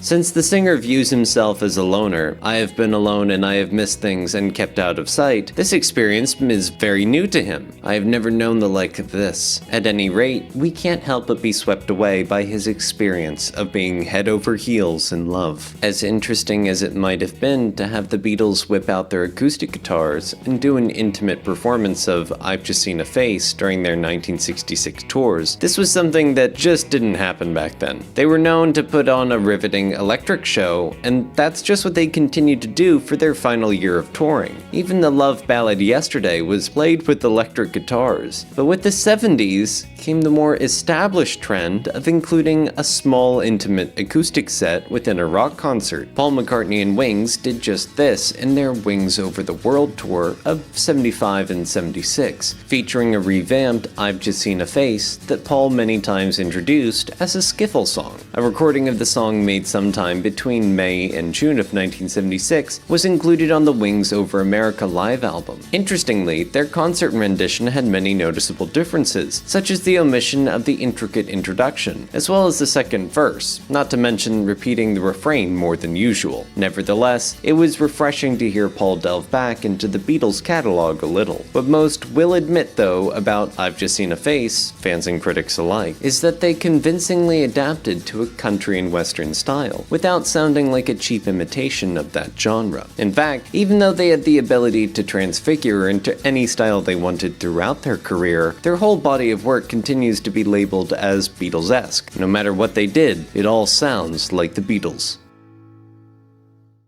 We were aware of all the kind of the musical establishment. We were aware of them, and we wanted them to be aware of us. So I think at first, we were aware more of them than they were of us. But as I say, when I wrote something like Yesterday, it was a kind of aim, really, was to impress people who knew music rather than just the teeny boppers. You know, we kind of written a few songs like that, simple teeny bopper stuff, which I like and that. But you always wanted, you'd be around musicians, you'd be around orchestras, you'd do a gig. There was a Northern Dance Orchestra up in Manchester. They were all the kind of the guys like we were listening to before, the brass players and the hardened guys who Sinatra would play with if he ever got that far up north, kind of thing. It was the top boys. And you'd always hang out with them a little bit and have jokes. And you always wanted to be respected in their eyes, because we sort of had the other respect. We had the kids' respect, and we had the youth market. But you wanted kind of good people like that to sort of know about you. But it took a long time for us to actually realise that we'd got through. I think we got through in a way by default, because at first I think a lot of people, it was just, what's the song, The Immovable Object and the Irresistible Force. We were the irresistible force that was not going to be stopped, just in a popular sense. You know, we'd kind of captured Liverpool, we'd captured London. It was like a military campaign. I mean, we were out to capture the world. So by the time we'd sort of made it in America, you were finding people like, I mean, I know Harold Arlen feels, a lot of people felt like the Beatles spoiled their thing. We changed the whole ball game. So a lot of people up until then who'd been writing sort of nice songs that occasionally would hit in the same way as they'd always done, found that some of these nice songs were no longer in the style that was acceptable. So it was this big sort of irresistible force that kind of made them all look at the whole thing again. Ed Sullivan was having us on, whereas it used to be more of a Streisand or somebody who'd head the bill. Now you were getting this little sort of, these kids, this little group of kids. And at first, I think a lot of them just said, nuts, they'll be gone tomorrow, like all the kid rock and roll groups. This is Frankie Avalon here. This is Fabian. It's a group. It's Fabian in a group. So, you know, they weren't too worried. But we knew they ought to be worried. We knew this was an irresistible force. We knew we had quite a bit of momentum. So we had this kind of other side to us that was a little more than people thought we had. So you get the older entertainers kind of saying, no, well, this won't last long. But then the kids, they'd say, what do you like about these guys? They say they don't write any tunes and stuff. And the kids would be able to say, well, wait a minute, listen to this. And they put on yesterday a little string quartet, which people like Andy Williams, coming from the correct school, as it were, inverted commas, would say, the voicing's all wrong on the violins. Which, listening to it now, it's a strange voicing on that record. But to us at the time, it was this musical respectability that we knew we had.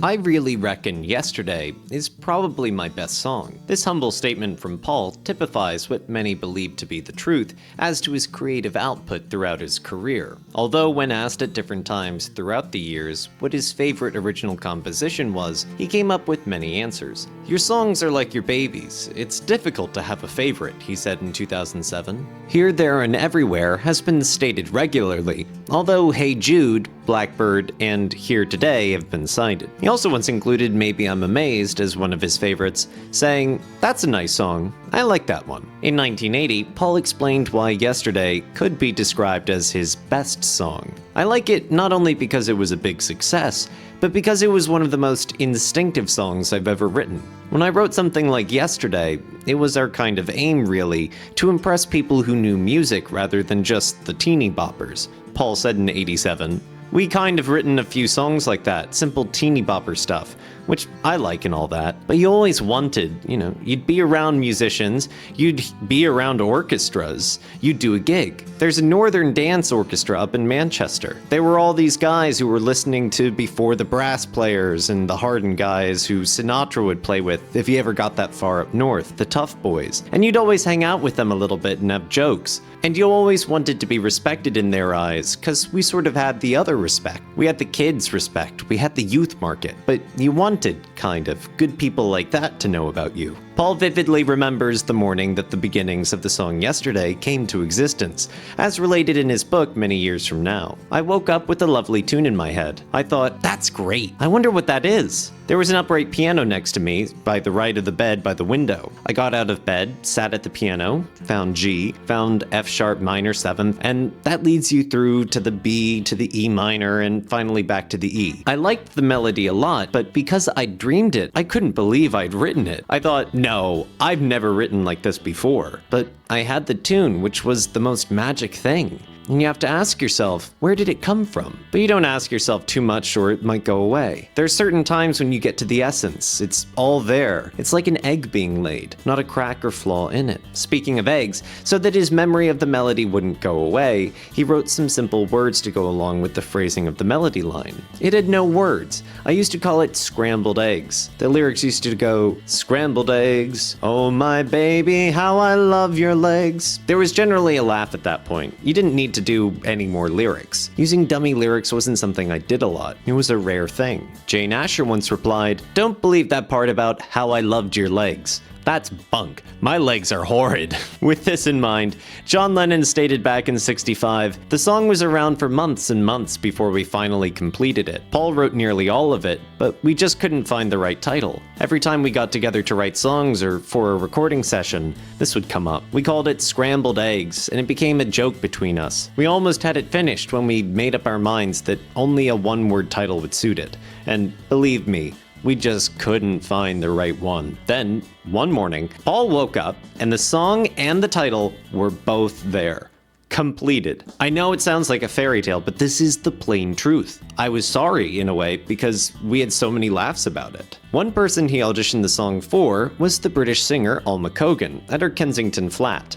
A friend Paul described in his book the lyrics as someone who retained a pretty comprehensive knowledge of popular songs. Alma was a bit of a song buff, Paul relates, and she said, "I don't know what it is, but it's beautiful." Director Richard Lester remembers Paul bothering everyone with the song on the set of their movie, Help, which was described by its writer as the incubation period of when the song Yesterday was being written. At some point during that period, we had a piano on one of the stages, and he was playing this Scrambled Eggs all the time. Richard Lester remembers, "It got to the point where I said to him, 'If you play that bloody song any longer, I'll have the piano taken off stage. Either finish it or give it up.'"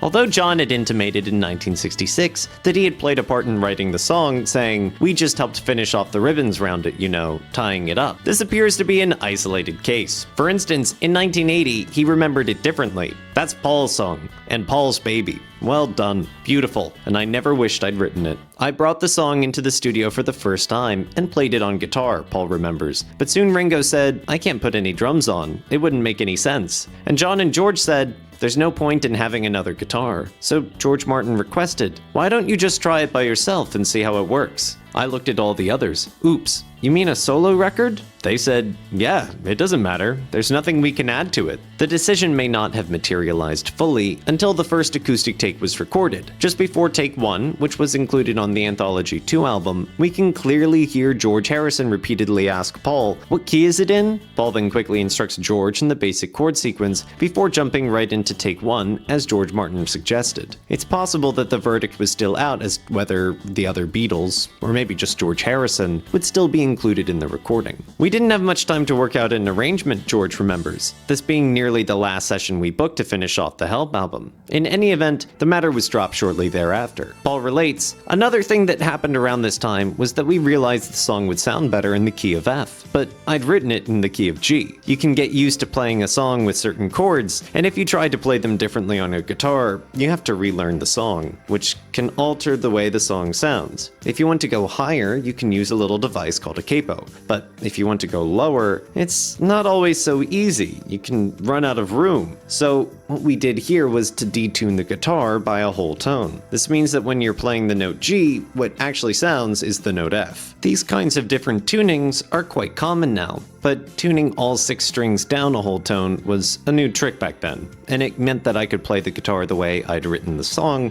but in the key that we thought sounded best. This is why when George asked, 'What key is it in?' during the recording of the first take, Paul answered, 'It'll be an F for you.' The first take is quite interesting because of the somewhat lackadaisical approach taken by McCartney to its recording. Paul's awkward rhythmic chording in the introduction was dropped after the first few measures, replaced by what we're used to hearing in the final product. Now that he had gotten his bearings, Paul's second attempt is done far more professionally. The straightforward rhythmic chording appears right from the beginning, he sings the lines correctly in the second verse, and he holds out the last syllable of the word yesterday at the end of the first bridge, saving the descending notes for the second bridge. The 2 takes were all that was needed. The next order of business for the rest of the evening session that day was to decide what else could be done for the song. George Martin recalls how Paul sat on a high stool with his acoustic guitar and sang Yesterday. That was the master to begin with. I said, well, what about a very small number of string players, a quartet? And he thought that was interesting. Paul begs to differ, though. George Martin had the idea to put a string quartet on it, and I said, no, I don't think so. He said, I've really got a feeling for it. I can hear it working. I said, are you kidding? This is a rock group. I hate it. Okay. But he cleverly said, let's try it. And I thought, that's fair enough. If we hate it, he said, we can take it off. Go back. It's very nice just with the solo guitar and your voice. Look, why don't you come round to my house tomorrow?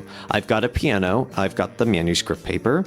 We'll sit down for an hour or so, and you can let me know what you're looking for. With that decided, the recording session was over for the night. The next day, June 15th, Paul met up with George Martin at his house as suggested.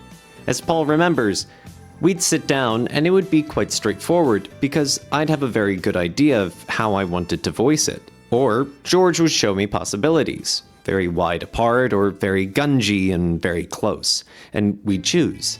He would say, this is the way to do the harmony technically, and I'd often try to go against that. I'd think, well, why should there be a proper way to do it? Shortly before his passing, George Martin commented on the score that he wrote for the song. If you look at that Yesterday score, it's pretty naive, but it does work. I hadn't been kind of overeducated in music, and so that I had a naivete as well. It's very, very simple writing, but it couldn't have been anything else. If it were, it would destroy what the point of the song is, which is utter simplicity. I did this in an afternoon. I had it in my mind what I had to do, and it's just straightforward. George Martin was a huge help, in as much as he can write it, Paul explains. Normally you've got a song and you'll have to get an outside arranger in, and then he sort of goes off into a cupboard somewhere and you don't know quite what it's gonna be. But with George, you know that we read each other well enough. Paul continues, there was just one point in it where I said, could the cello now play a slightly bluesy thing, out of the genre, out of keeping with the rest of the voicing? George said, Johann Sebastian Bach certainly wouldn't have done that, Paul. I said, great! That was what we often used to do, try and claim our one little moment. I mean, obviously, it was my song, my chords, my everything, really. But because of the voicing now had become Bach's, I needed something of mine again to redress the balance. So I put a seventh in, which was unheard of. It's what we used to call a blue note, and that became a little bit well known. It's one of the unusual things in that arrangement. Concerning the blue note, which can be heard after the words she wouldn't say in the second bridge, George Martin comments, John listened to the finished song and there's a particular bit where the cello moves into a bluesy note, which he thought was terrific, so it was applauded. Then on June 17th, a 2 to 4 p.m. recording session was held in EMI Studio 2 for recording the string quartet overdub to Paul's acoustic performance of Yesterday. I loved the session, Paul relates. It was just me with George Martin up in the control room, and we'd go down to meet the string players, the quartet, and I was really excited because we'd never done anything like it, and we suddenly felt whole. Paul also had some say in how these musicians were to play. Martin remembers, he insisted, no vibrato. I don't want any vibrato. If you're a good violin player, it's very difficult to play without vibrato. Paul told the musicians he wanted it pure. But although they did cut down the vibrato, they couldn't do it pure because they would have sounded like schoolboys. I think Paul realized in later years that what he got was right. In his book, All You Need Is Ears, George Martin says, the turning point probably came with the song Yesterday. That was when, as I can see in retrospect, I started to leave my hallmark on the music, when a style started to emerge which was partly of my making. It was on Yesterday that I started to score their music.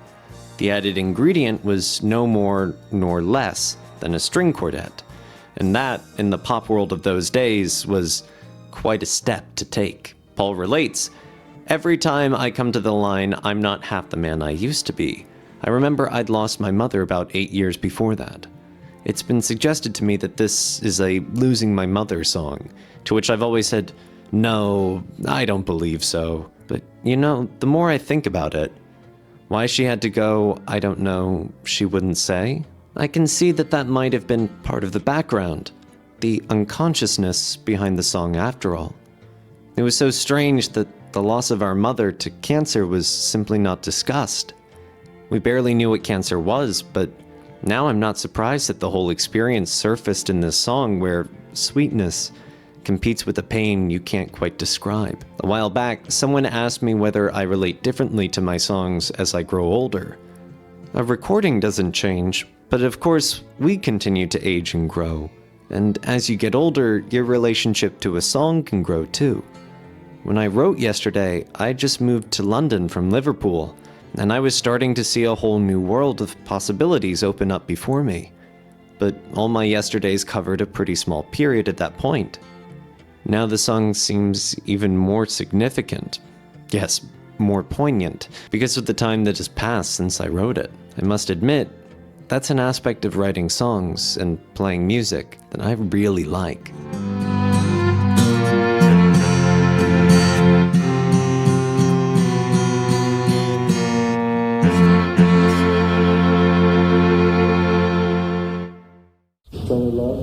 It's Only Love Is Mine. I always thought it was a lousy song.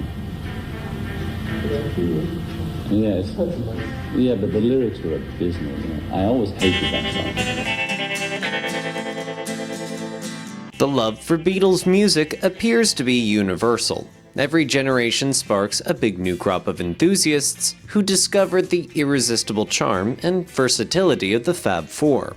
Every one of these Beatlemaniacs will be glad to inform you which is their favorite album and song, and explain the reason why. There's almost no Beatles song that isn't a favorite of someone, and opinions and debates fly as to why a particular song has a special meaning for them. But most fans are dumbfounded when they read of a group's critical analysis of some of their own music. One case in point is the song It's Only Love, which many enthusiasts view as a beautifully written but underrated hidden gem on the Help album. What does John Lennon, its primary writer, have to say about the track? In 1969, he said, "I was always ashamed of that because of the abominable lyrics." In 1972, he told Hit Parader magazine, "That's the one song I really hate of mine. Terrible lyric." And in his Playboy magazine interview in 1980, "I always thought it was a lousy song. The lyrics are abysmal.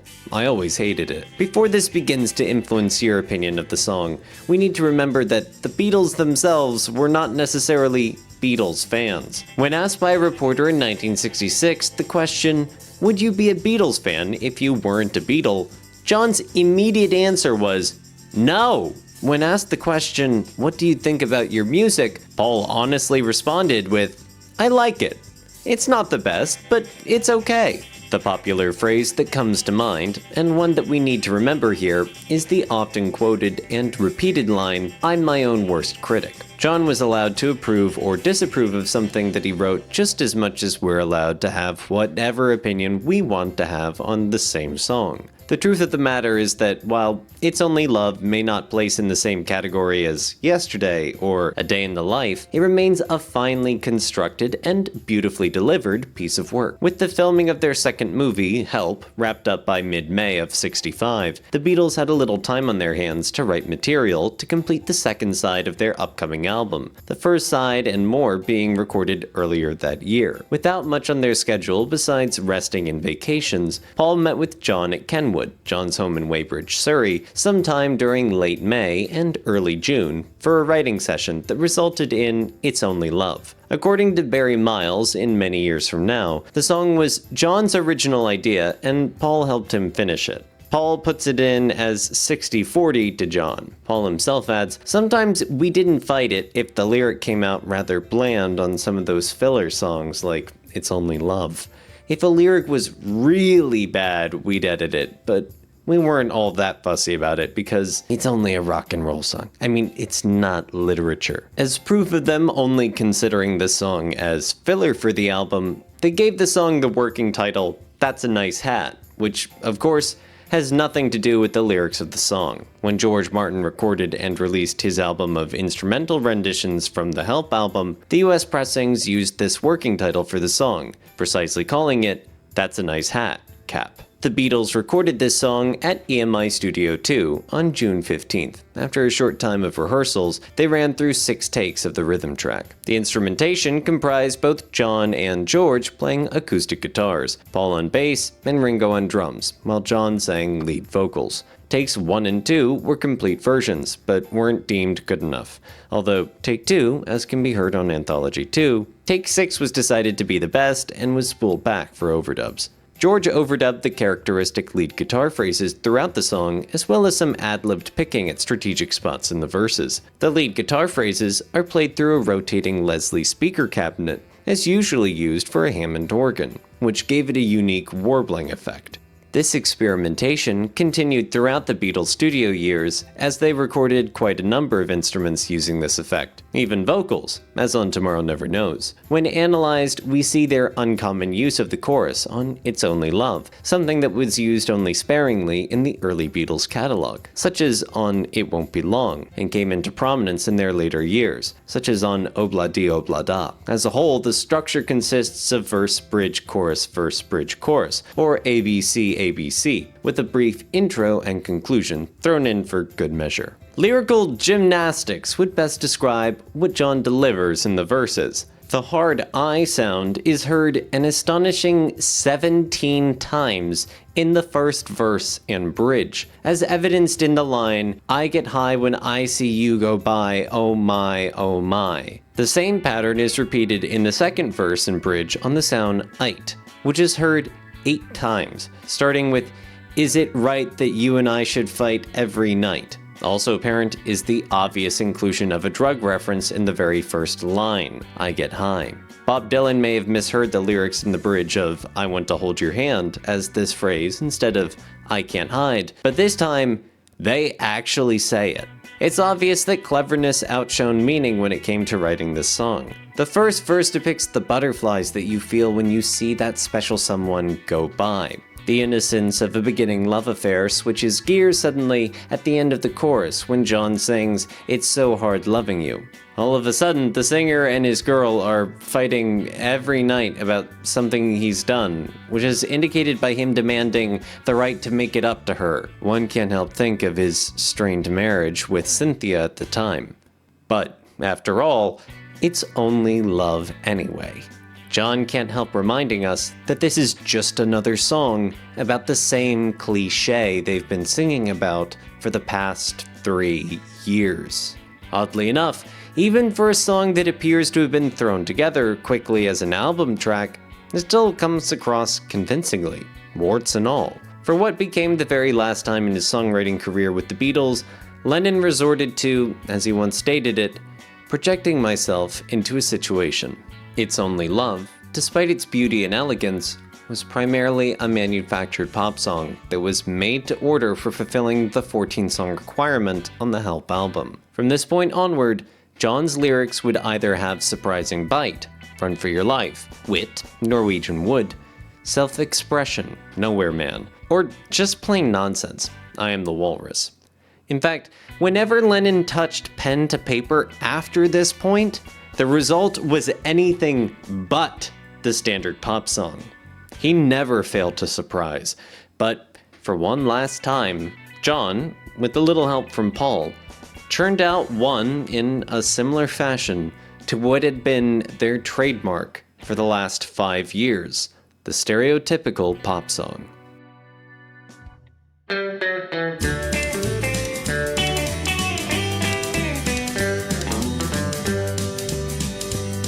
Country and Western is not necessarily the musical genre one usually thinks of whenever the music of the Beatles comes up for discussion, but they always highly respected it. I heard country and Western music in Liverpool before I heard rock and roll, John said in 1970, adding, There was established folk, blues, and country and western clubs in Liverpool before rock and roll. I started imitating Hank Williams when I was 15, before I could play the guitar. One Beatle who especially loved this form of music was Ringo. As related in his book Ticket to Ride, Larry Kane asked Ringo in '65, "What were some of the influences on you as a musician?" Unhesitatingly, he replied, "Well, been listening to American country songs since I was a kid, you know. Think all of us loved the sound. Maybe John and Paul put a little bit of that in their sound, you know." In fact, both John and Paul have revealed in interviews that some of their songs were written with country music in mind, these including I Don't Want to Spoil the Party, I'm a Loser, and even All My Loving. Also, of course, the Beatles' choice of covering 3 Carl Perkins songs shows a country leaning as well. Carl Perkins was really country, just with more backbeat, John said in '73. When asked to choose a song to sing on their 5th British album, it was only natural for Ringo to pick something from this genre. "I sang Act Naturally in Help," Ringo explains. "I found it on a Buck Owens record and I said, this is the one I'm going to be doing. And they said, okay." This ended up being the very last cover song the Beatles ever officially recorded, with the exception of the short ad-libbed version of Maggie May that was included on the Let It Be soundtrack album in 1970. Johnny Russell, who co-wrote the song, remembers the origins of the writing of Act Naturally sometime in early '61. "I was in Fresno visiting my mother. I had a date. I got called by a record company that was doing a session in Hollywood and wanted me to work on it. When I called to cancel the date, she asked, 'What are you doing out in Hollywood?' I said as a joke, 'They're gonna put me in the movies. They're gonna make a big star out of me.' I never called the girl again, but I had a song." With that phrase for inspiration, Russell wrote the complete song that day, reportedly only taking a few minutes. "It was a once-in-a-lifetime thing," he remembers. "I'm just a little old country songwriter." While at that Hollywood session, he recalls, "I tried to get the guy who was recording at the session, country singer Dale Ward, to cut it, but he couldn't learn it. Russell wanted to record it himself, but his producer at the time didn't think songs about movies had any hit potential. No matter how hard I tried, I couldn't get anyone interested in it," he related. Around 2 years later, sometime in 1963, Russell began collaborating with the songwriter Vonnie Morrison. "I met her in California," he explains. "She and her husband used to come out to where I played. She wanted to write songs. We agreed to put each other's names on the songs we wrote. I wrote Act Naturally and his future hit, Making Plans, myself. None of the songs she wrote ever got recorded. There was one advantage to working with Morrison. She was working for Buck Owens, and she's the one who actually took the song to him. That and 4 other songs we wrote. He was going to record a different one, a ballad, but he changed his mind. Buck Owens, who was signed to Capitol Records, didn't like Act Naturally. It wasn't until band member Don Rich listened to Russell's original demo that he then convinced Buck Owens to record it, which they then proceeded to do before permission was granted by the songwriters. On February 12, 1963, just after they had recorded the song, Owens called Johnny Russell on the phone to ask permission to record it. "I later found out that he had already recorded the song that day and just wanted the publishing rights," Russell explains. "I was more than pleased to give him the rights in order to get the song recorded." Act Naturally became Owens' first #1 country hit. Johnny Russell remembers the exact day in 1965 when he found out that the Beatles were going to release the song in America. "I went home and mowed the yard. I called a friend who was a salesman at Capitol and asked him, 'How many copies is this going to sell?' He said, 'It's coming out next Monday, and we've already sold over 1 million. With a #1 country song now under his belt, Johnny Russell continued his songwriting career throughout the 60s, 70s, and 80s. His next success was his song Heard Her Once for Me, which peaked at #3 on the country chart for the Wilburn Brothers in 1966. After Chet Atkins signed him to RCA Records, Johnny Russell also started up a singing career again in the 70s. He hit the top 40 in the Billboard country chart 12 times, his biggest hits being Catfish John in 1972 and Rednecks, White Sox, and Blue Ribbon Beer in 1973. He continued his recording career until 1987. Russell commented in retrospect about Act Naturally. "I run into people all the time who think Buck Owens wrote it, or the Beatles. That's what happens when you're a songwriter. But I never see Ringo's name on the checks. I never see Buck's name on them." After battling with ailments such as leukemia and diabetes, Johnny Russell sadly passed away on July 3rd, 2001, at 61 years of age. As it turns out, Act Naturally almost didn't exist as a Beatles track at all. On February 18th, 1965, the Beatles recorded a newly written Lennon-McCartney song written specifically for Ringo to sing, namely, If You've Got Trouble. Only one take of the rhythm track was recorded on this date, but they obviously felt it was good enough for the overdubs, at least 3 being added. These comprised of Ringo double-tracking his vocals, John and Paul adding slight background vocals, and a guitar solo from George. Eventually, the boys apparently had second thoughts about the quality of If You've Got Trouble, and decided not to include the song on the album at all. Some of Ringo's songs we just couldn't get behind, explains Paul. I must admit, we didn't really, until later, think of Ringo's songs as seriously as our own. That's not very kind, but it is the way it was. I think John and I were really concentrating on, we'll do the real records, but because the other guys had a lot of fans, we wrote for them too. By June 15th, they were recording tracks to fill up side 2 of the Help album when they realized they were still coming up short of material. Engineer Norman Smith even volunteered a song that he had written and offered it to the group for John to sing,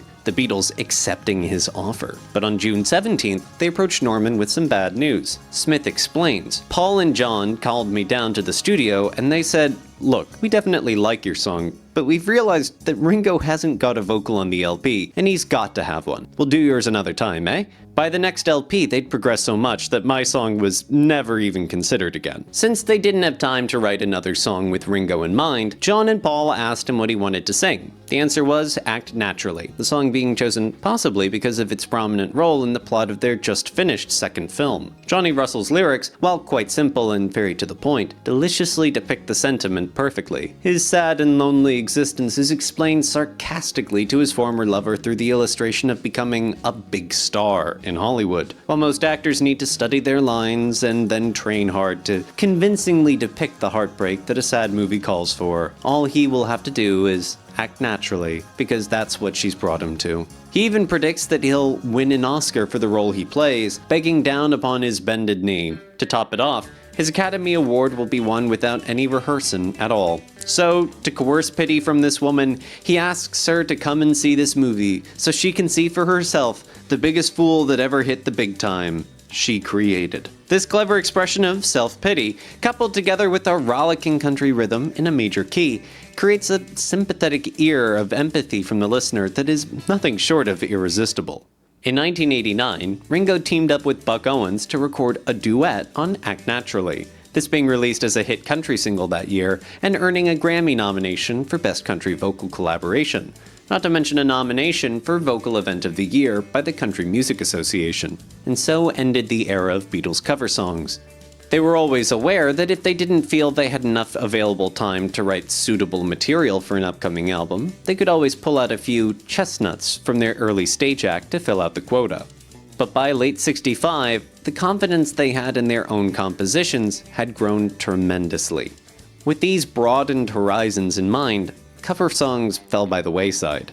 We must acknowledge, however, that they highly esteemed these chestnuts, and in most cases, hand chose them in order to fill out their current albums. They proudly recorded their renditions of classics such as You Really Got a Hold on Me and Long Tall Sally, and graciously introduced us to relatively unknown songs, examples being Devil in Her Heart and Mr. Moonlight. Twist and Shout is now known primarily by most as a Beatles song. At times, they even reinvented songs by outdoing the original stylistically and in popularity, with Twist and Shout now known primarily by most as a Beatles song, for example.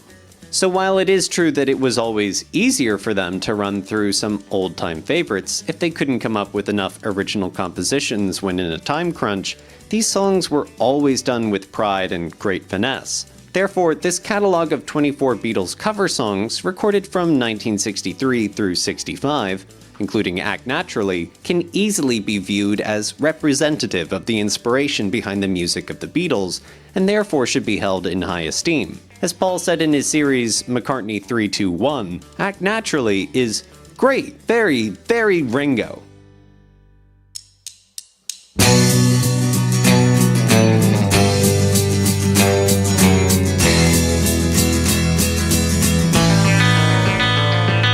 United Artists was a very smart company. Seeing the effects of Beatlemania in Britain, they had the foresight to know that the Beatles were going to be really big in America as well. In late 1963, they struck a deal with manager Brian Epstein to film a motion picture starring the group, with the sole intention of gaining the rights to release the soundtrack album in the US. The resulting album, A Hard Day's Night, released on June 26, 1964, was reported as one of the fastest-selling albums in the history of the record business. It sold 1 million copies in 4 days. Spending 14 straight weeks at #1 on the Billboard album chart, it wound up selling over 4 million copies overall. That was in 1964. As things were developing, 1965 was looking to be a carbon copy of the previous year. A second United Artists motion picture was in the works and was scheduled to start shooting on February 23rd. Could United Artists repeat their amazing success by releasing a record-breaking soundtrack album in 1965? As it had done the previous year? No. Shortly after the original 1963 contract was signed with United Artists, Capitol Records finally agreed to be the US distributors of the Beatles' music. Being an EMI affiliate, they received exclusive rights, which included all future recordings, including future soundtrack albums. Therefore, the second movie, which was eventually titled Help, had its original soundtrack album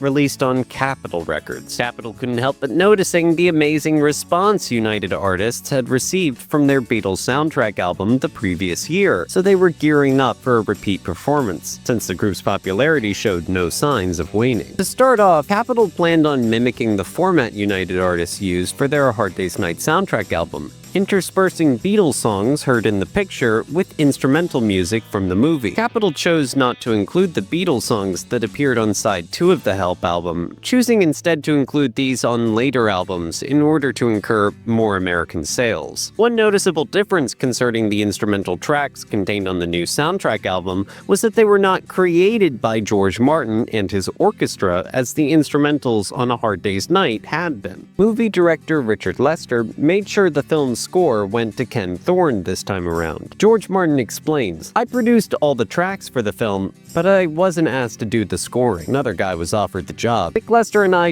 didn't hit it off too well on A Hard Day's Night. The fact that I got an Academy Award nomination for musical direction probably didn't help either." Since George Martin produced the 7 Beatles tracks that appeared in the film, the production credits on the back of the album read, "Produced in England by George Martin and in the USA by Dave Dexter Jr." Yes, the same executive who rejected them a few years earlier. Dexter was responsible for taking instrumental snippets from the movie and including them on the album in between the Beatles songs. He even took it upon himself to name these snippets. While not outselling the 1964 soundtrack album, it leapt to the #1 position on the Billboard album chart and stayed there for 9 weeks. It generated over $1 million worth of sales in the first week and ended up selling in excess of 3 million copies, which was 3 times the amount of the previous American Beatles album, Beatles 6. United Artists Records may not have been able to cash in on the music sales, but they tried. Since they'd enjoyed a reasonable amount of success the previous year with George Martin's orchestrated versions of A Hard Day's Night songs, they thought they could release a similar album in conjunction with Help. George Martin and His Orchestra Play Help was the title of a 1965 United Artists album that featured instrumental versions of all 7 songs from the movie, plus 4 from the second side of the British Help album, namely Tell Me What You See, Auntie Gin's Theme, I've Just Seen a Face, That's a Nice Hat, Cap, It's Only Love, and Scrambled Egg, Yesterday. An interesting side note about this George Martin album concerns the track Ticket to Ride. The tape that was used to record the heartbeat sound heard at the beginning and end of the 1973 album The Dark Side of the Moon by Pink Floyd was apparently the same tape that originally contained George Martin's orchestrated version of Ticket to Ride, this tape being recycled for use at Abbey Road Studios in 1972. Faint remnants of the George Martin recording can still be detected on vinyl copies of the Pink Floyd album as Side 2 concludes, while later remastered compact disc releases contain a corrected mix that omits the Ticket to Ride orchestration entirely. Faint remnants of the George Martin recording can be detected on vinyl copies of the Pink Floyd album as Side 2 concludes, while later remastered compact disc releases contain a corrected mix that omits the Ticket to Ride orchestration entirely. The cover art. The cover photo was once again taken by Robert Freeman at Twickenham Film Studios in London. His main intention was to have the group hold out their arms to spell out the word help in semaphore letters. He gave up on this idea when it looked too awkward and told them to hold their arms in more natural poses. Capitol decided to reproduce this color photo in black and white for some reason. A gatefold album cover for a pop record in America was somewhat unheard of, but not for the movie soundtrack album. Capitol used this established format common to 60s motion picture and Broadway soundtrack albums to create a cover that celebrated the release of the movie, which came out on July 29, 1965. This highly anticipated album was released just over 2 weeks later on August 13th. One factor that led to this album being highly anticipated was that 4 months prior to it being released, the American single Ticket to Ride featured the legend from the United Artists' release 8 Arms to Hold You. If by this point news hadn't yet reached their fans yet that the Beatles were making a new movie, they surely knew it now. Capitol also extended their promotion of the album in a unique way. They struck a deal with Curad to produce 1 million Help Band-Aids to generate demand for the album. The Band-Aids actually had the words Beatles and Help printed on them, although nobody specified that they should use the exclamation mark. In conjunction with this promotion, Capitol prepared bumper stickers that resembled Band-Aids to promote the album, making sure to include the Capitol logo. According to eBay, $54 for a set of 2. Reception. When Help was released in the UK on August 6, 1965, it immediately confirmed the Beatles' continued dominance. The album went straight to number 1, a position it would retain for 9 consecutive weeks. It remained on the charts for a total of 37 weeks, not falling out of the top 10 until well into the spring of 1966. By the standards of mid-60s Britain, where LPs were still luxury items for teenagers, these figures represented enormous commercial successes. Exact UK sales statistics from the period are difficult to determine because formal certifications did not yet exist, but contemporary EMI reports indicate that Help surpassed 250,000 copies sold within a few weeks of the release, a milestone figure for the era. When the British phonographic industry began awarding certifications in the 70s, Help was retroactively recognized as platinum, confirming that it had comfortably sold more than 300,000 units. Critically, Help was also a major success. Reviewers praised the album for its blend of energetic pop and increasingly introspective songwriting, particularly in songs such as Yesterday, You've Got to Hide Your Love Away, and Ticket to Ride. Needless to say, America got a good dose of Beatlemania in the summer of 1965. Thank you all for watching. If you like this doc and want to see more, click the like button and comment below what your favorite track from Help is and what album we should do next. A huge thanks to all our members for helping us keep going strong. That's all we have for you today. I'll see you next time.